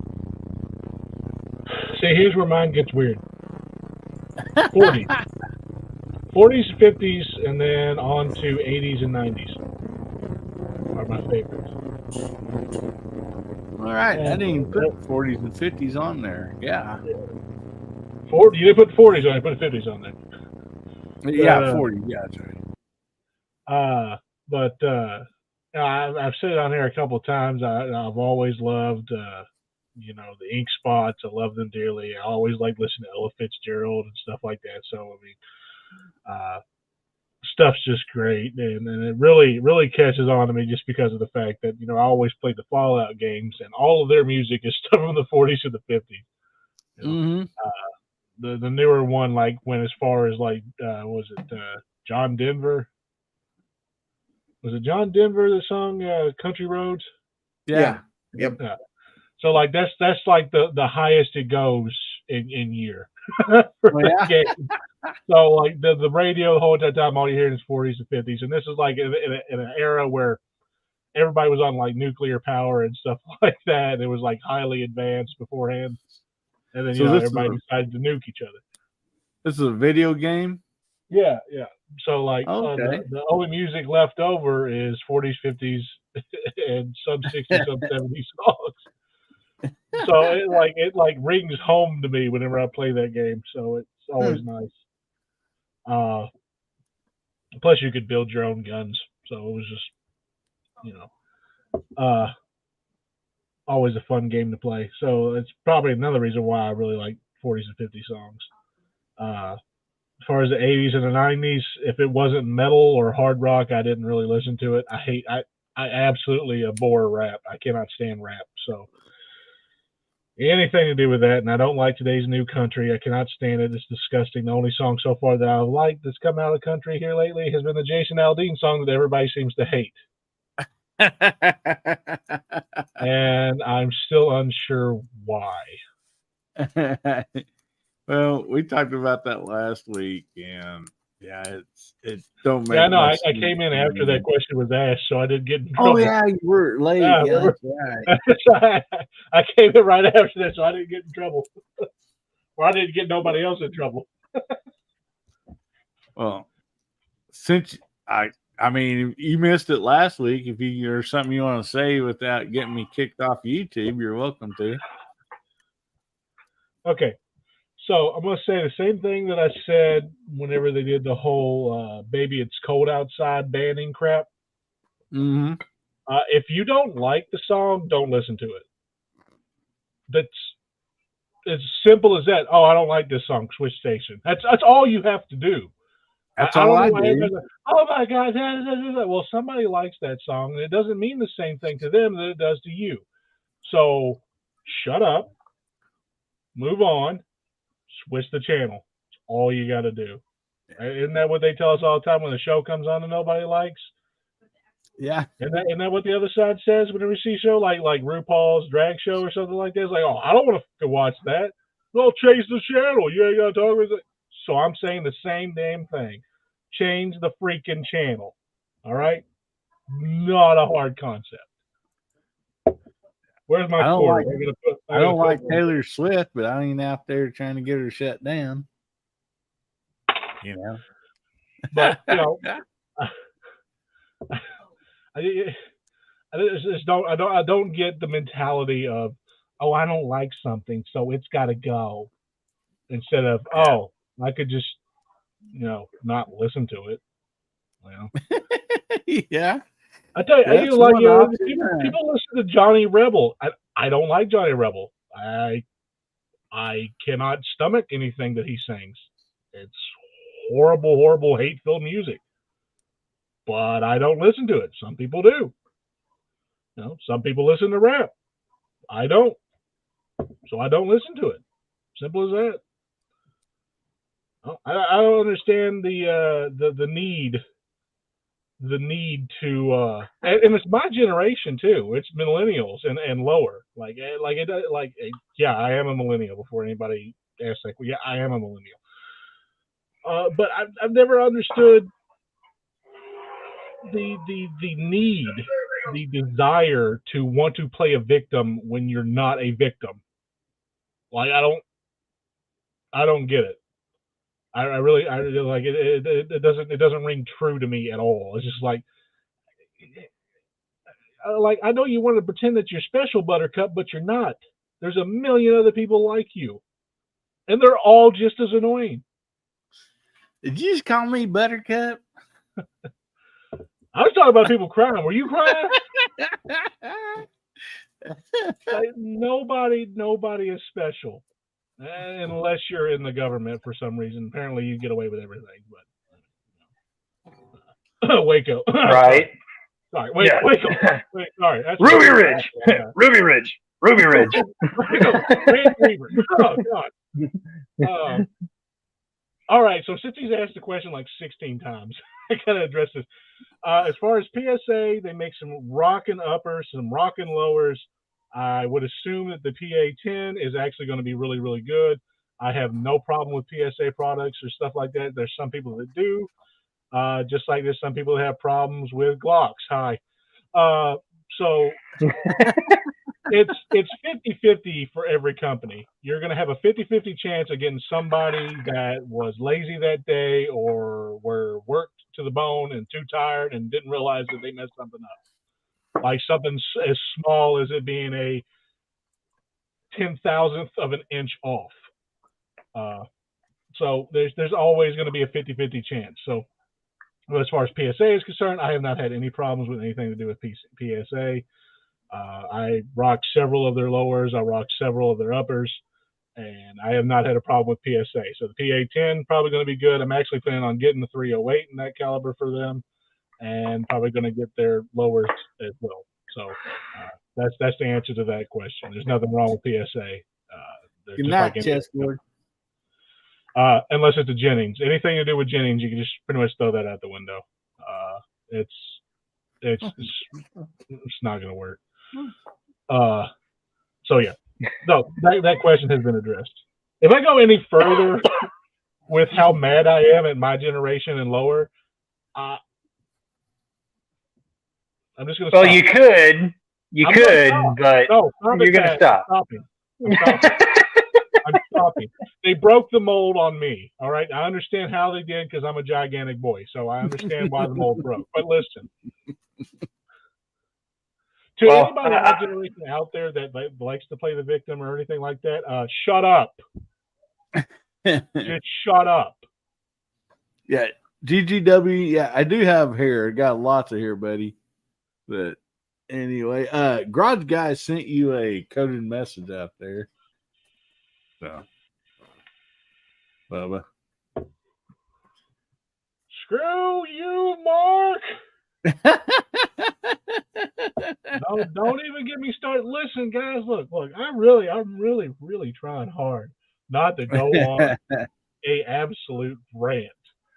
Like every day has been like this, especially with the whole Biden thing and the whole wanting to ban it, put receiver numbers on airsoft guns, for God's sake. I am really trying. My pronouns are try and me. I identify as a threat.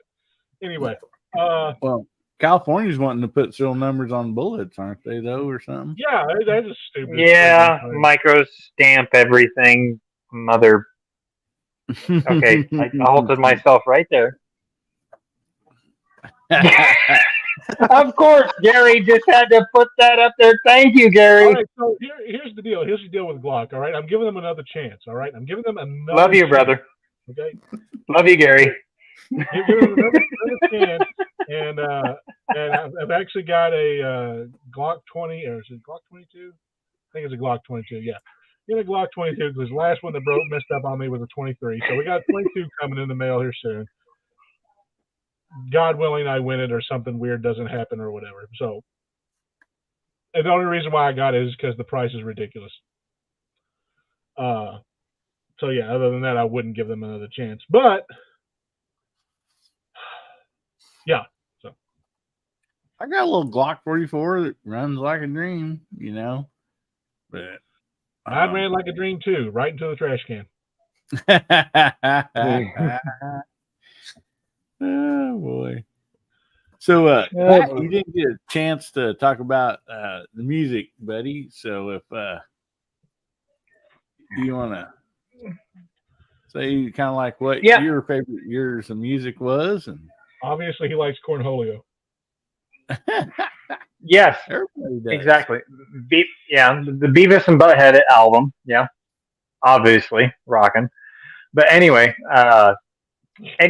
from the Beatles, Led Zeppelin, anything from that generation, all the way up to Nirvana, George Strait, Brooks and Dunn, Garth Brooks, and even the old school rap.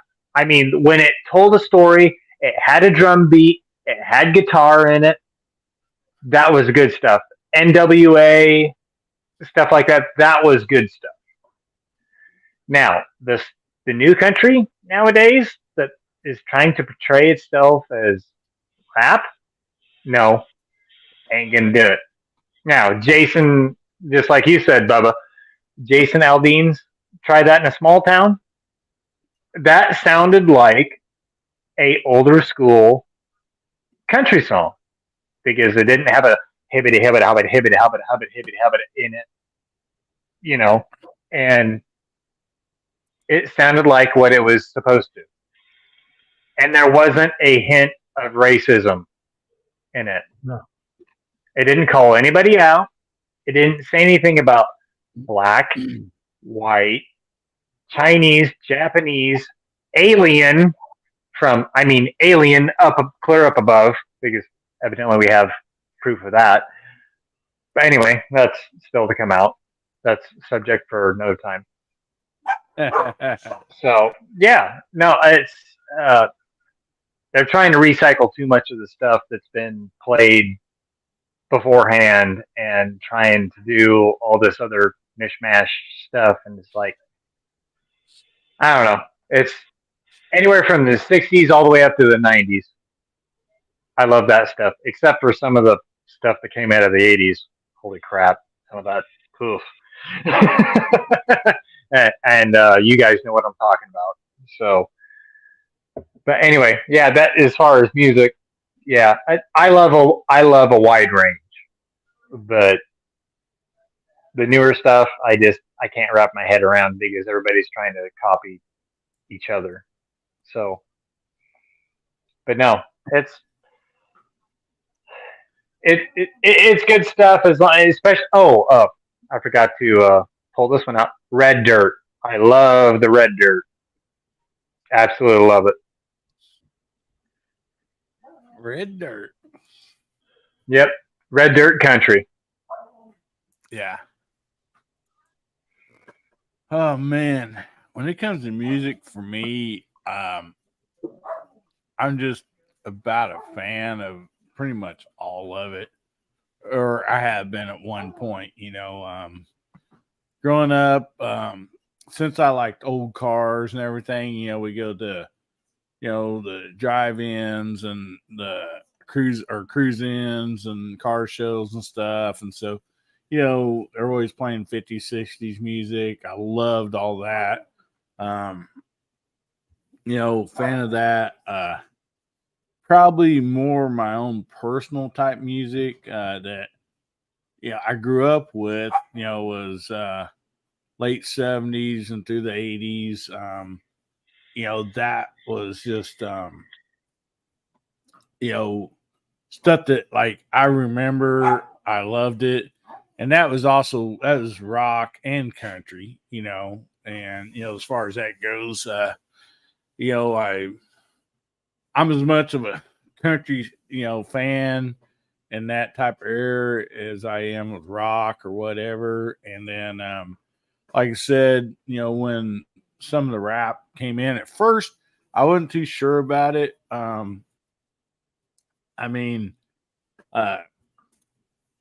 Blondie, literally had the first rap song, "Man from Mars."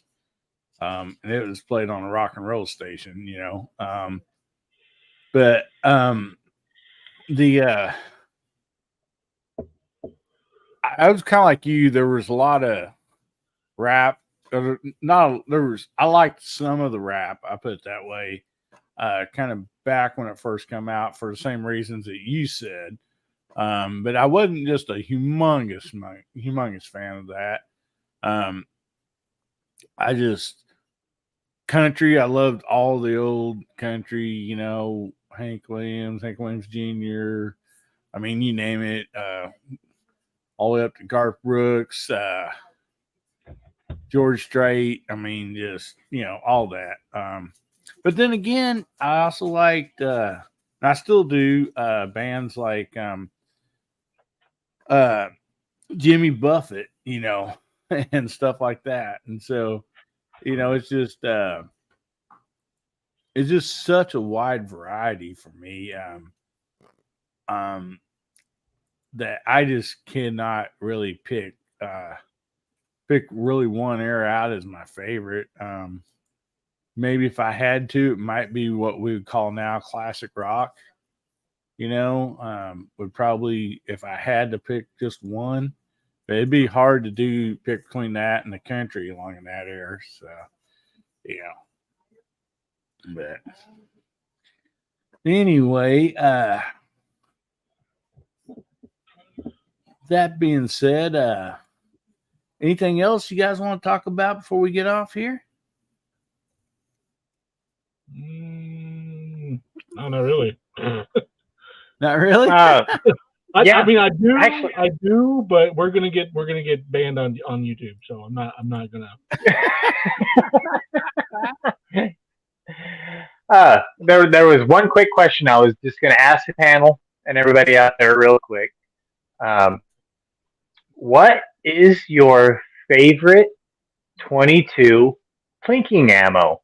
What is your go-to? Just put some bullets down range, just to have fun with, cheap, economical, and just have fun with. Just to put some bullets down range and just have fun with the kids or with yourself or with friends or whatever. Whether it's the old bullet bucket, the old 500. Yeah, there you go, Bubba. Yep, that's a good choice. Yep. That's not exactly cheap, though. Yeah. It was for me. It was like $30 for 500. Yep. Well, it's anything that you like shooting. Anything you like shooting in 22 that just you love to have fun with. I'll put it that way. What I have the most, and Aguila. Yeah, Aguila is what I have the most of. Super extra. Arms Corps. Look at the Patriot set out there. I have like 500, boxes of 500 of Arms Corps, and it all runs great.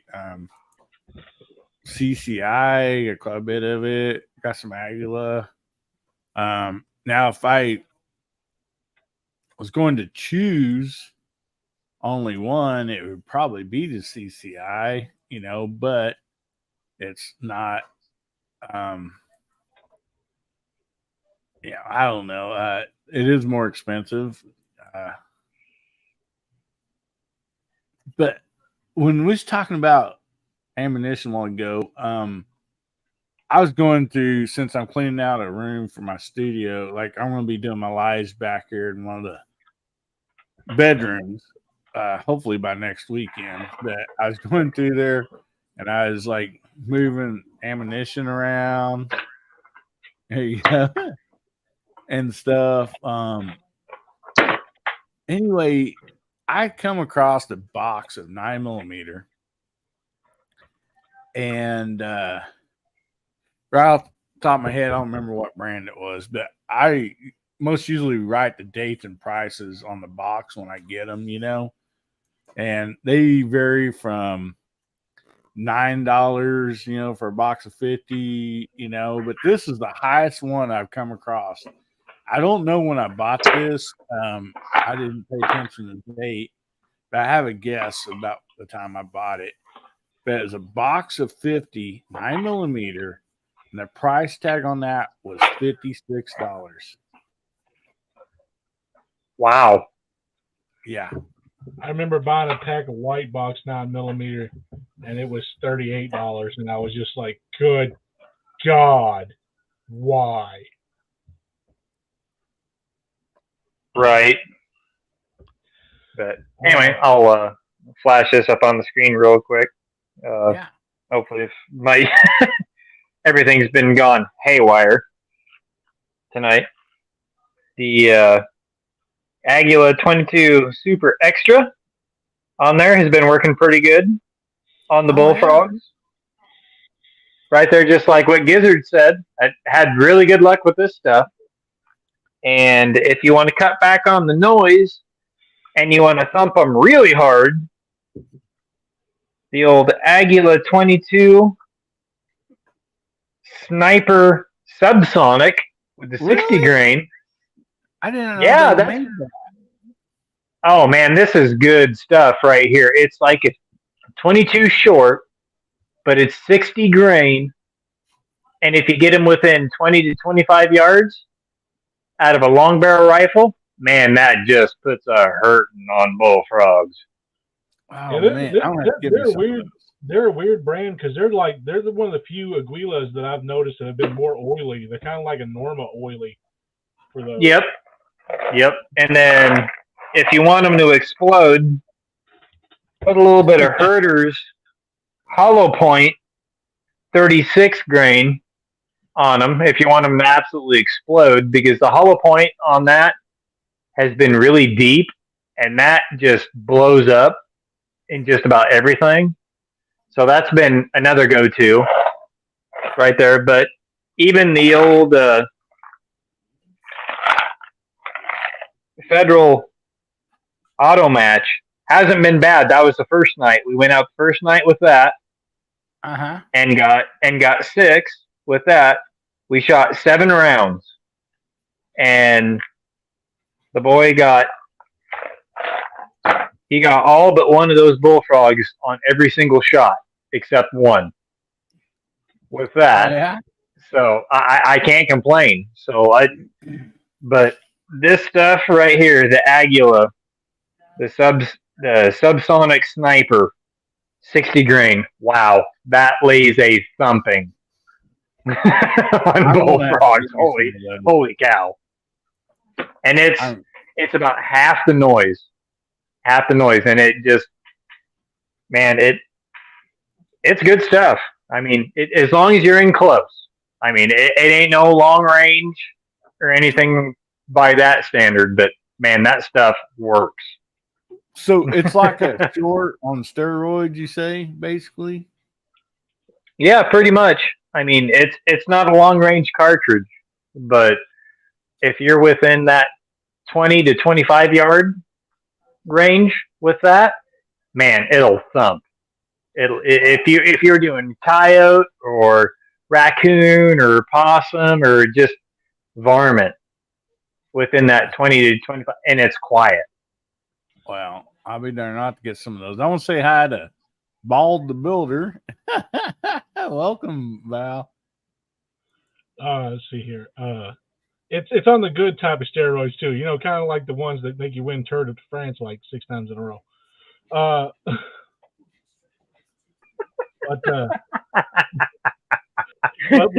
With one nut. With just nut, one nut. Before we get off here, there is something I want to do, and this is a treat for everybody who was, who stayed this long or whatever. I'm actually going to do a rap. You're going to do what? Oh, good Lord. I'm going to do a legitimate rap. All right, hold on. You ready for it? Oh, good Lord. Okay, hang on a second. We got to get ready for this. Okay. Hopefully. Are you going to rap a magazine? No. What are you going to do? Actual rap. It's actual lyric. Okay. Not a say in the snow, but I'm hated so. Religious freak, say I'm the biggest freak, but I'm a baby grow. When I spray this flow, I created more creatures I like when I heat up the mic. I'm a breather of the night, but I'm tainted though. Feel like the darkness, I'm binded. I sparked it and shined it. They find it because mind is whoa. But that they label me, they see when it's me. People to save me and see and grieve. No.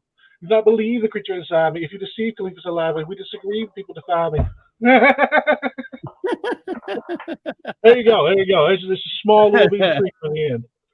Awesome, buddy. Love it. That's the only rap you'll hear from me. And I only listen to it because it's a Jelly Roll song. Yeah. Apparently me and him look alike. I love it, buddy. It don't take much to rap, man.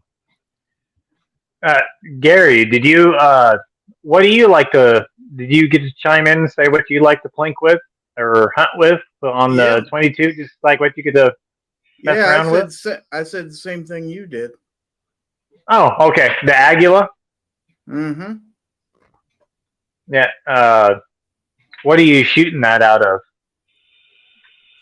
Oh, all kinds of stuff. I mean, I've got a Marlin 60, and then a whole slew of different pistols I shoot it out of. So anywhere from a Rough Rider to a Barkeep to a TX-22 to an old high standard Duramatic. I mean, you name it, I've probably got it in 22. Oh, So, you just had to bring up that gun, didn't you? Oh yeah, I know you like that one. So.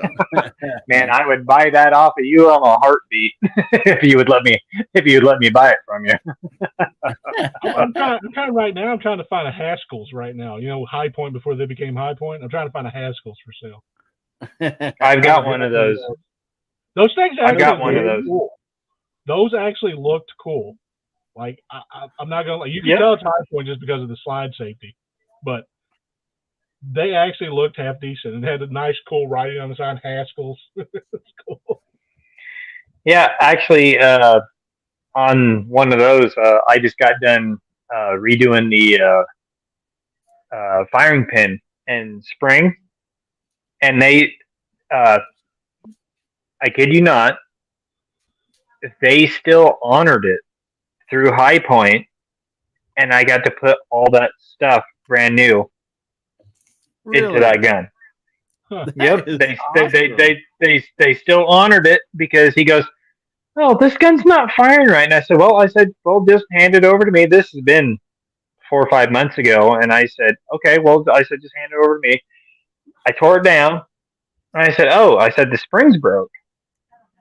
And I said, "Okay." So I called up High Point because I knew who it was, and they said, "Oh yeah, well we still honor that." And they sent me 2 groups, and it was instead of the single spring, it was the double spring with the enhanced firing pin Wow. and on it. 2 groups, and I said, "Well," I said, "if you ever have any problems," I said, "here it is. Keep it in your case." And I said, "if you ever have any problems with it in the future," I said, "just give me a call." And it was way beefier then, and it was way stronger.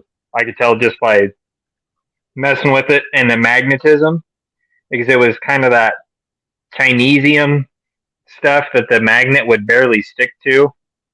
And then the new stuff, my magnet just locked right onto, and I was like, "Oh, okay, well, this has got to be a lot better because it's got a lot more steel in it instead of that pop metal crud in it." So, sorry, I didn't mean to get off on a tangent, but No. Okay. You want me to answer this question? Yeah. Okay.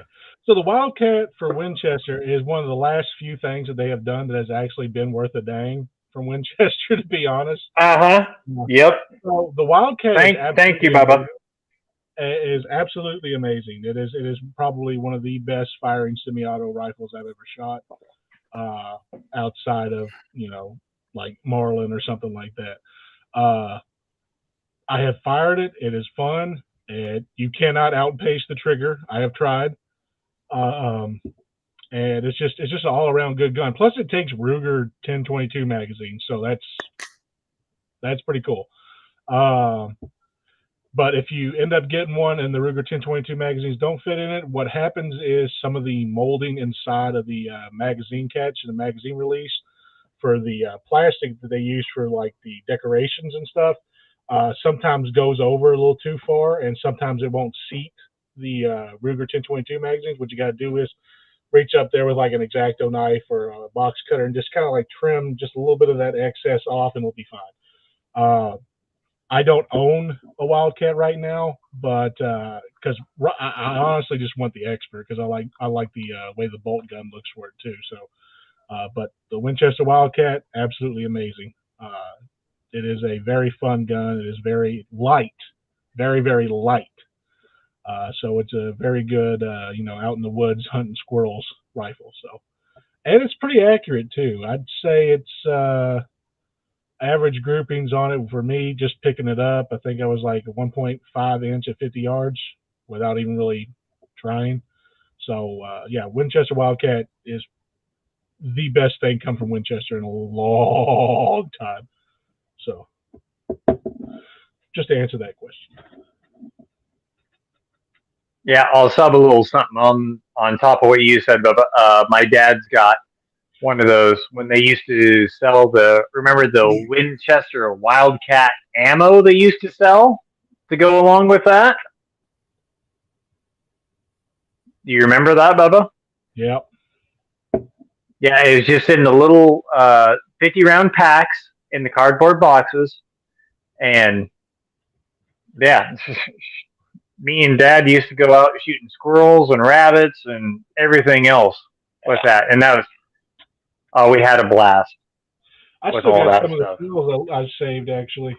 I put them in this little what is it? CCI mini mag, and the holes for them was really good. Nice primer strikes. It's actually a couple of them were light, and it still fires pretty good. So yeah, can't really see it, but just the tiniest little indention, and it still went off. So they're pretty good. They're pretty stout. Yep. That little Wildcat ammo was actually pretty good. I couldn't complain. We shot a lot of that stuff back when I was a kid. You know, shit, it's probably been 25 years ago, at least. Yeah, like I said, Wildcat is the last good thing they came out with. Anything with that name on it's usually going to be good. You might have like a 20% chance of it being absolute trash, but no. Very rare. Right. But anyway, okay, so Gary talked about what he shot with his Plinkin ammo. So what did you have the most fun? So I'm going to kind of reverse this a little bit. So Bubba, what did you love to shoot? Just cheap ammo, just going out and having fun with. What was your funnest gun to have in a 22?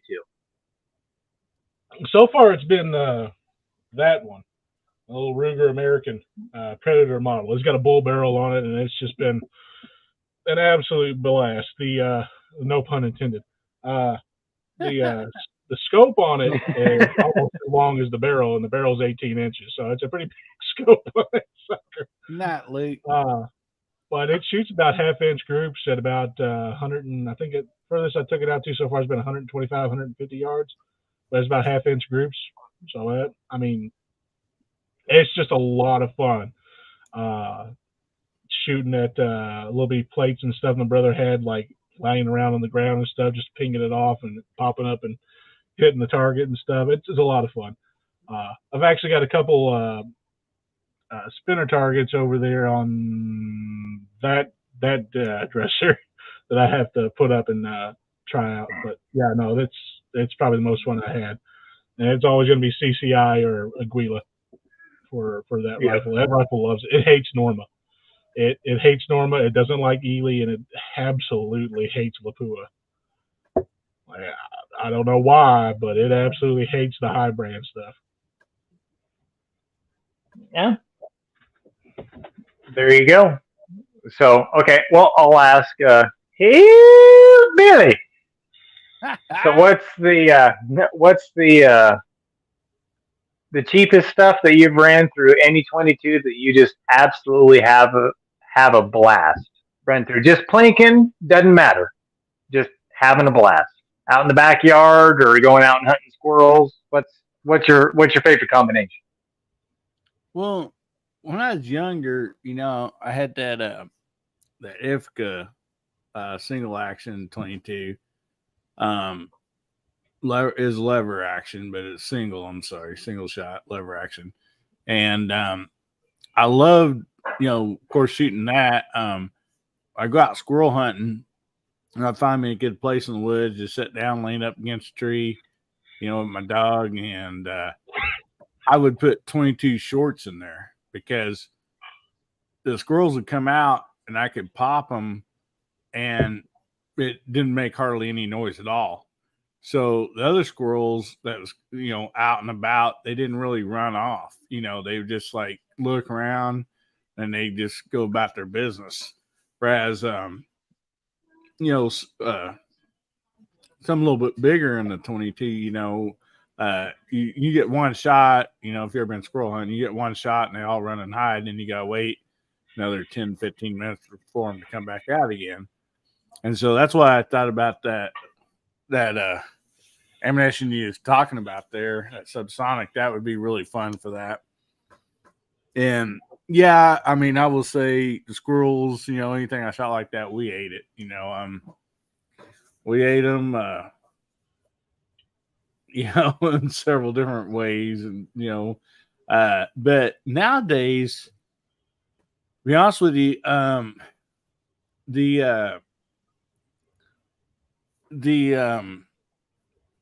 just this box of Arms Corps or any of that stuff, I've got them, like at Bass Pro, on sale, 50 or 500 rounds, on sale or whatever. And then like the buckets, I can't remember right now who made the buckets, what brand those are, but they're cheap and fun too. Yeah, the Remington Golden, the Golden Bullets, the old Remington Golden Bullets. Yeah. And, but now really I just have a blast. I have so much fun with it. I own 2 of them, don't ask. Well, one of them's because of Bubba. We was up late one night on, Just dual Blame wield it on them. Bubba, right? yeah. Just dual wield them. I have two of those M&P AR-1522s, and Oh, nice. I mean, Nice.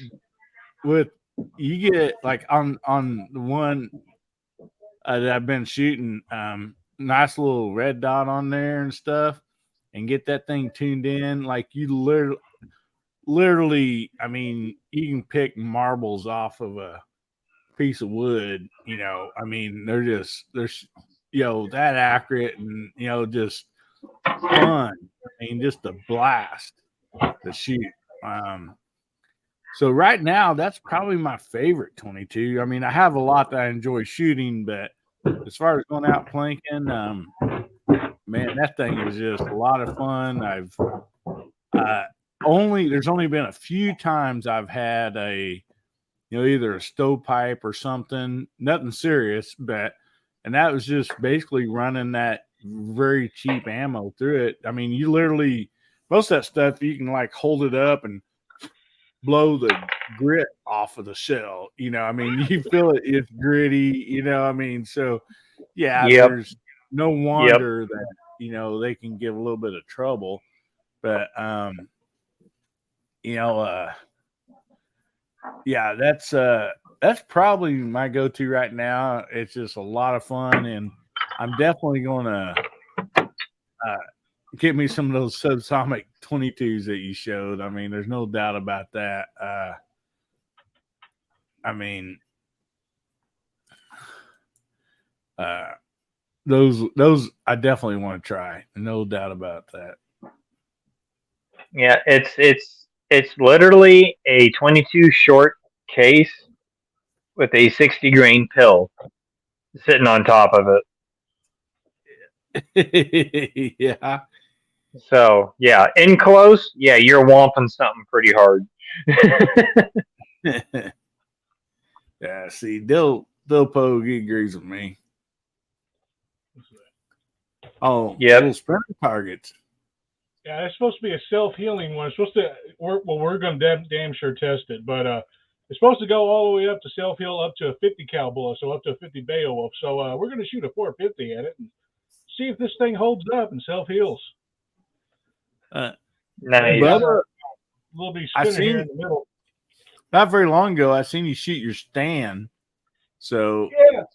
you gonna try to miss that one? Well, I'm not going to be shooting these with a, 300 blackout that I absolutely misadjusted because I was too damn tired.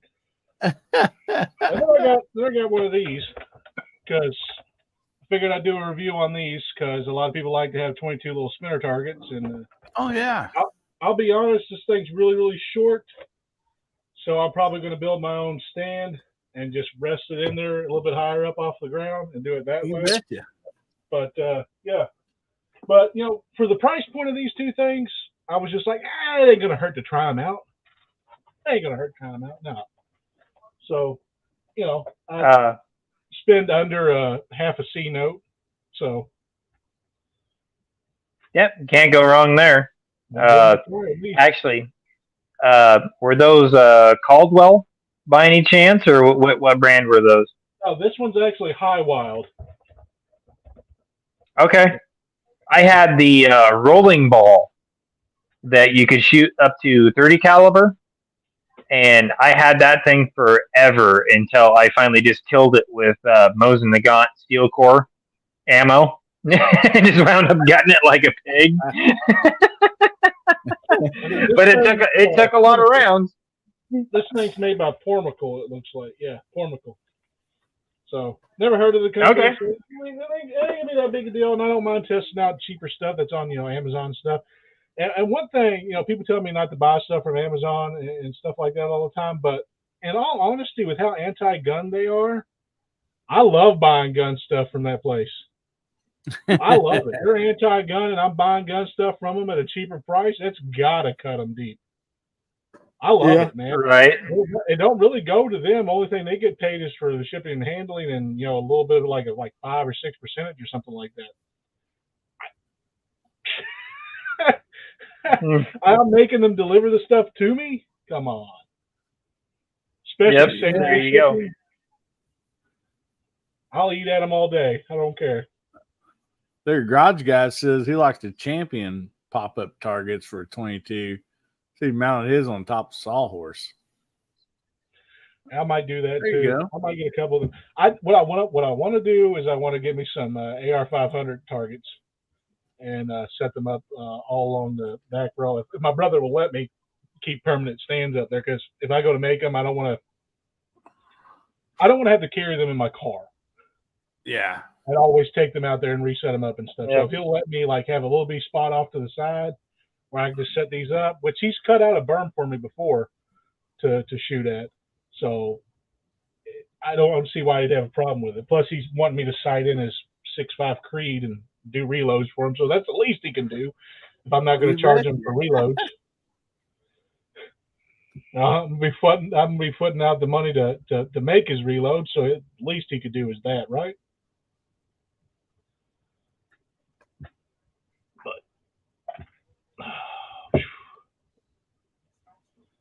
Guys, yeah, Anyway, says yeah. he got a video on that. It's probably 10 years old. 10 years ago, he did a video on that.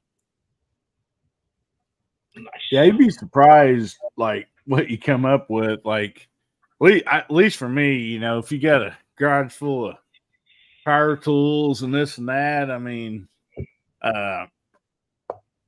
some scrap lumber or whatever laying around or metal, you can come up with a lot of good stuff, I mean, there's no doubt about that.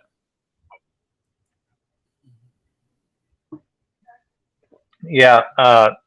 Actually, I'm reviewing a target right now, just kind of like what Bubba said. A Caldwell 22 reset. It's got 4 along the bottom, and then once they all get flipped up on the little perch, once you smack them around, you hit the high target, and it resets everything. Yeah. And the kids have been absolutely loving that target because they can shoot all 4 of those targets, and once they know that all 4 of them are flipped up and they can't see them anymore, it's time to go for the high target, and it resets them all, and they just absolutely love it. So, yeah, as far as just going out and having fun, some of the most fun that I've ever had is just plinking with 22. Yeah, it is. It's cheap.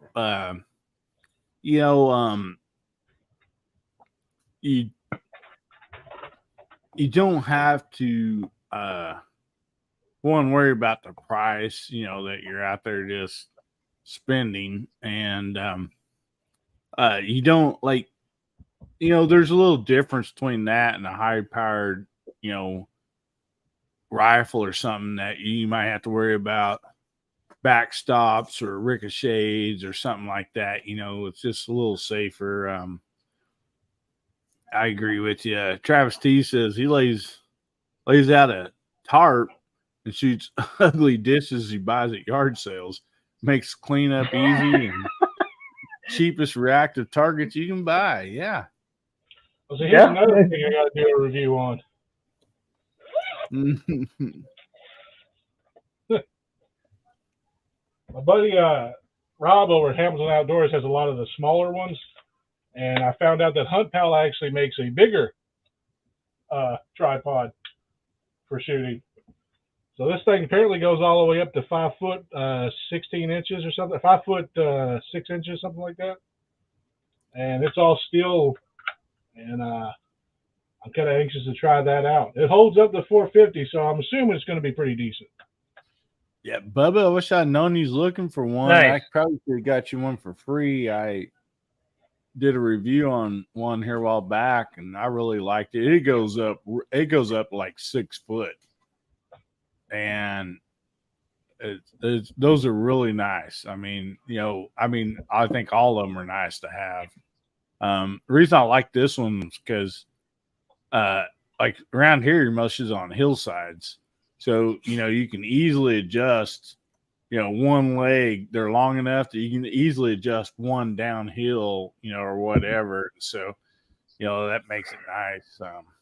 Well, this one was spontaneous, and Yeah. I was just surfing through Amazon trying to find random things. Matt Duffer, thanks for joining, buddy. And it just popped up in my search bar, and I was just like, huh. So I looked at it, I was like, all right, let's grab it real quick. Apparently, it'll also match with like Deadlock and Death Grip and all them other platforms and stuff like that. So if I wanted to change out the yoke and get the little bitty clamp, I could. So it's pretty good. I like the way it looks. Plus it's sturdy.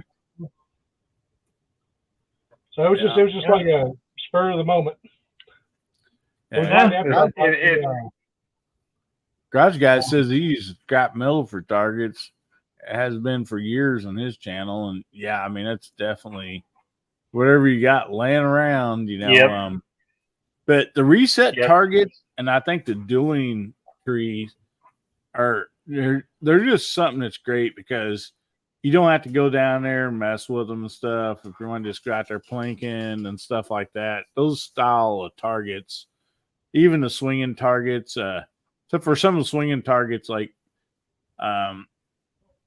sometimes, you got to let them settle down a little bit, because if you catch it on the swing back towards you and you hit it, depending on what you're shooting, you're not going to swing it back up again, But they're all definitely a lot of fun. Ask Gizzard about that when we were hitting the ducks at Thunder on the Prairie. Oh yeah, isn't that right, Gizzard? What about Is he asleep? Those duck targets when we were hitting them, and they kept swinging back and forth, and what was that other stage we were at? Dang it! Which one? I'm trying to think on the targets when you hit them and now I can't remember the stage. I know there were 6 stages because we did the bowling pin bowling and all that stuff, but those damn ducks. Remember how they were bent and crossed around and you'd hit them and they kind of swing over and you'd take another shot at it with that semi-automatic and well, they had holes in them. That's why they were doing that, because they'd been shot up. Yeah. Well, remember, some of those were bent, though. Remember how they were kind of curved and kind of nasty looking? Yeah.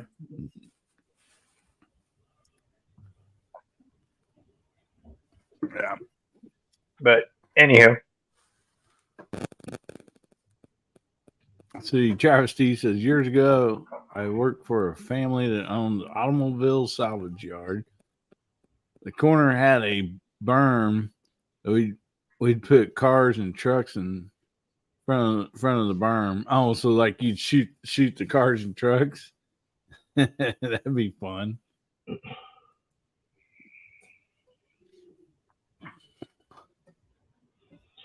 Yeah, even at 22. Yeah. Yeah, I seen somebody here a while back. I don't even remember. It's been a while. There's somebody younger guy. Is evidently a scrap yard truck or whatever. The tailgate was up, and he's like, had 22 pistol, and he's like, so he says 22 won't do any damage, and he just started shooting that tailgate of that truck, putting nice holes through it, and it's like, yeah, I don't think I'd want to get shot by one of these, which is true, right? Yeah. Yeah, then you take a 7.62 by 54R with the light armor steel core round through it, and then you go point it at a 455 Buick engine block and put a hole straight through it, and people go like, "Oh, That's what that can do. Yeah, Hide and you behind knock the a rock. and you knock out a rod on the way out. Yeah, So yeah, it's an engine stopper for sure. That's why every Like- single time I see a movie where they're hiding behind the car, I'm like, that ain't gonna do jack. That ain't Nope. doing jack, boy, man. I just call Cap every time I see it in the movie now. Nope. Nope. That might be the heaviest piece of iron to hide behind, but guess what? That's not going to necessarily stop everything. no. If I had to hide behind everything, anything that I knew was going to be perfectly safe would be a one iron golf club, because nobody can hit one of those. Well, all you gotta do Nice. is be a stormtrooper for the Imperial, Army, in Star Wars, and you won't hit anything. Right? If you're a stormtrooper, you're not hitting anything. Sorry, No. this is not the target you were aiming at, kind of deal. Yeah. This is not the target you were aiming for. This isn't the target we were aiming for. Move along. Move along.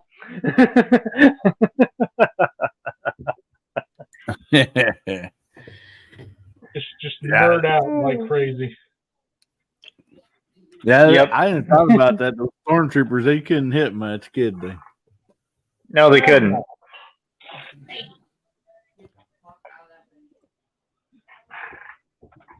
I've seen They- gangbangers with better accuracy. Right? Shooting sideways.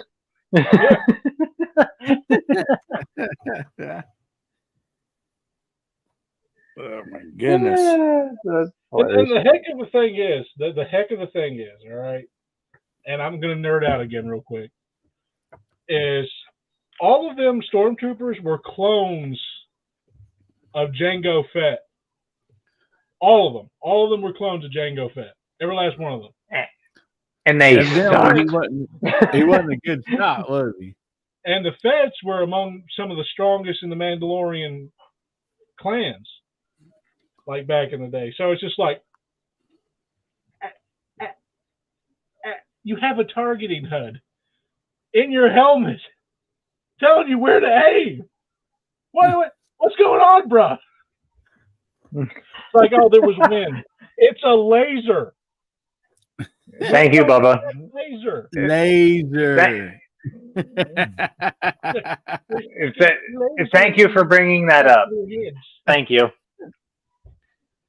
If you can't read heads-up display, then you just might as well lay down and die. And most of them did. I mean, the Ewoks trampled them down. I mean, for real.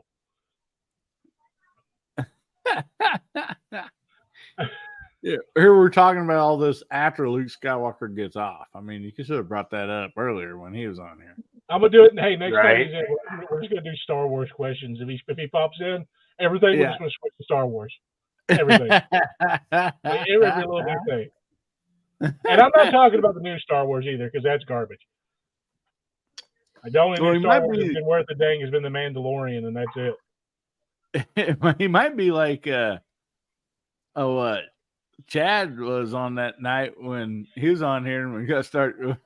I'd asked about the favorite comic books, and Oh yeah, no, he man, brought I out haven't seen it. stacks and stacks of all these old comic books that he had. Like, Yeah, man, he was all having a great time, man. I went on a It was right tangent down and I his showed off alley. my first edition Spawn comic. Yeah, you had some. I I'm nerd, man. If you bring up a nerd topic, it's over for me. Like, I'm not just a nerd when it comes to guns. I'm a nerd for a lot of things. Well, you know what's so great and funny about that, all in the same deal, is it's just amazing that how much of a connection that we all have. It's not only just guns, it's stuff like that, either if it might be Star Wars or comic books or cars and music. I mean, that's what's exciting, about this community, because, it's just not a tunnel vision, only 2A type deal. It's, we talk about a lot of different stuff, and, it just is awesome how that, we all have so much in common, even outside, the 2A community, so. There's a story time that I want to do, a story time video that I want to do. It's probably going to be like a second or third one, but Dwayne 7834 or whatever sent me a bunch of hand loader magazines, right? And he's still on here, but he sent me one, and there was an article about the 44 Smith & Wesson, right? From back in 1871, 1872, right? And just reading that dialogue, I'm wondering how in the name of God any of them lived. Because when the 44 Smith & Wesson came out, there was already the 44 Russian, right? 44 Russian bullet diameter was 0.4578 or something like that, right? So it was bigger than the actual 44 caliber, right? So it was a bigger bore diameter and everything like that. And these idiots in our Army at the time was so stupid that they didn't rationalize the differences in the ammo. So you would take the which would chamber into the cylinder or whatever, but the bore diameter was too big. I'm surprised people didn't die from the guns blowing up in their hands. Like there was a bunch of correspondence between General Franklin and Colonel Benton, right? All kinds of different correspondence letters and stuff like that, talking about, well, we put in this 44 caliber into the 44 Russian, and the bullet casing just blew up. The cylinder blew up. It was like, well, no, duh, you idiot! It's sitting there rattling in there. Of course, it's not supposed to go in there. The bullet's rattling, man. What are you doing? Right. But the Army at the time was just so stupid they didn't segregate the ammo. They didn't set the ammo off to the side. So people were walking around with 44 Russian and trying to load in Smith & Wesson into the dang thing, and vice versa. So that's a whole story time video I got to do for that, because that was just absolutely interesting. And I'm probably going to cite everything I can from that article, because it was interesting as can be. I'm just like, people don't realize how close a lot of people are to not have ever been born, to their families never ever being born, to their grandparents never being born because of the stupidity. Just saying. So that's probably going to be a whole new story time there. All right. DJ Play Nice jumped in. He says, Rock. Just finished throwing back some tacos after Bob Seger concert. Great tacos and a really good show. That's awesome, buddy. See, I didn't do that rock any justice. Rock. I can't do it. Rock. DJ's just, he's phenomenal. His voice. DJ has a DJ on here, man. I bet that Bob Seger concert was awesome. Bob Seger. Yep. I'm sure that was. George Thorogood is another one I would have liked to have heard. Oh, yeah. I've got to see Bob Seger and George Thorogood different times in concert back in the day, and they were great. I would like to hear both of them sing Turn the Page. Yeah. Both of them. Yep. Well, when I seen Thorogood play in concert at our local venue here, it was like when Bad to the Bone was like, up there in the charts, and so. What was it? Oh my God! Over a 2-hour show. Yeah, I mean, Bob Seger. Yeah, he could easily do a 2-hour show, and like you would never get bored of all the songs. There's no way. I mean, that's awesome. I tell you a song I would like to hear redone, and it's by one specific band. One specific band I would want them to redo it, and that's the Alice Cooper song, "Poison." I would like for that song to be redone by a band. Probably nobody in here is going to know who they are, but they're named after a character in the Never-Ending Story. The name of the band is Atreyu. I would love to hear them re-sing "Poison." I think it would sound amazing. Oh, you hit on a note right there, buddy. You hit on a note right there. Oh, that would be awesome. I think it would be the awesomest way that could be sung. I didn't even think about that until you said that. Oh, that would be perfect. Nice. Good choice. Good choice. It's from the Indian boy in the show, in the movies, Never Ending Story, and from the books Never Ending Story.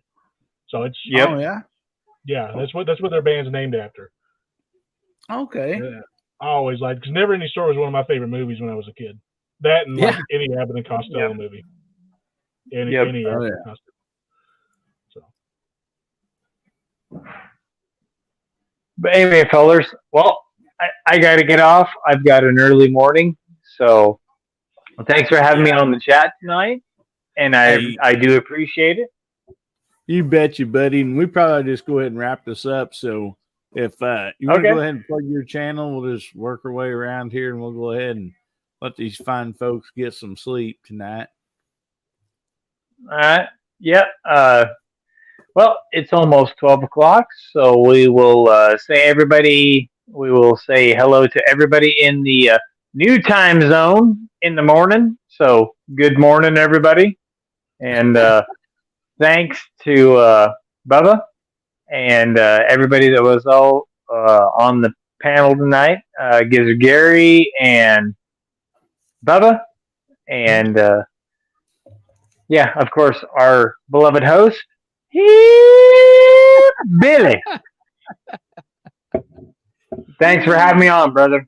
I appreciate it. I love being on this show. I know I missed the last couple weeks, but just had a lot of stuff going on, and now I can finally slow down a little bit since it rained. So, but the creek ain't rising too much.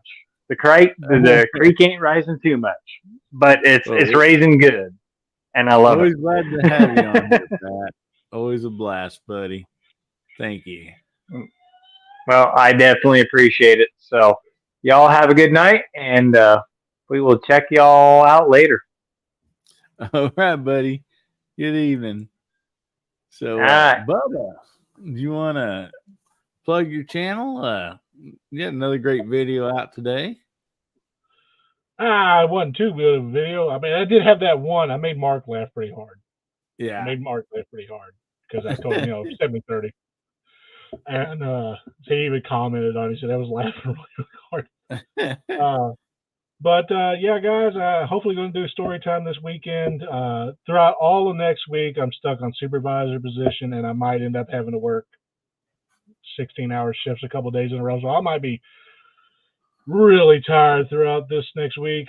But hopefully I won't have to. But other than that, got the storytime videos coming out. Hopefully I'll be able to do one. I keep on trying to do a news video, and I cannot ever get time to do it. Pops just had that surgery or whatever 2 weeks ago, and he can't do anything at all. He can't even drive for 8 weeks, and trying to get him to understand that has been the biggest hassle. And it's taken a toll on me as much physically as it has mentally and spiritually, just because of the fact you don't want to tell somebody that practically raised you, like, hey, look, you can't do this, and there's always going to be like anger and stuff ensue whenever you tell somebody that. And I had to tell him the other day, I said, look, if you don't listen to what the doctor says, the next surgery means you're going to be in a wheelchair and you won't be able to do anything at all. And it makes me feel like I'm a bad guy, but at the same time, you got to say stuff like that sometimes, So hopefully everything will be straightened out or whatever, and I'll be able to do a news video, crossing fingers.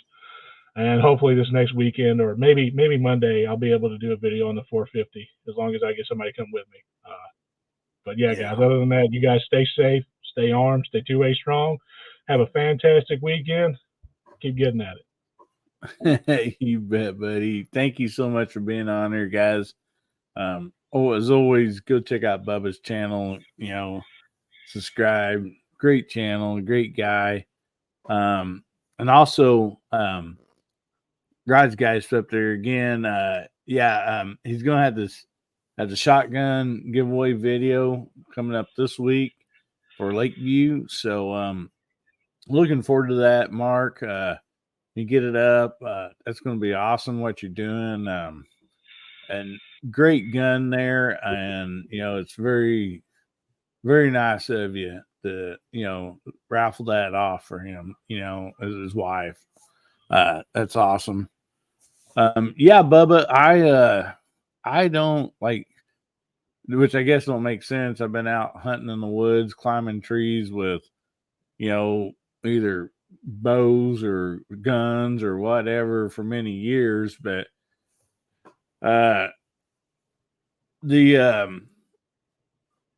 like when I go shoot my videos, I'm gonna usually wait till my wife's here or somewhere. There just seems like there's things that could happen, and you don't want to be, at least I don't want to be by myself if something like that happens, but that's a good thing, especially if you're just trying out a new gun or, maybe a new load or something like that, because, never can tell what'll happen. So, not Dale. Did somebody? I thought somebody jumped in the back room there for a second, but I guess I missed them. But anyway, I just want to thank you guys all so much for being on tonight. I appreciate it. You guys have just been awesome. Yeah, DJ, man, thanks for jumping on, even though it was late. I appreciate you coming on here. DJ says, y'all be safe, have fun, carry your guns, and rock. So that's awesome. Anyway, I'll just leave you guys with this. Remember, God, family, and gun. God, oh my goodness, it's getting late. I'm getting tired. God, family, and country. And make somebody's day better, will you? It don't take much to make somebody's day better. It's real easy to do, and it's well worth it. So make somebody's day better, will you? And remember, if the good Lord's willing and the creeks don't rise, we'll be seeing you again. I love you, Hillbilly Nation. All right.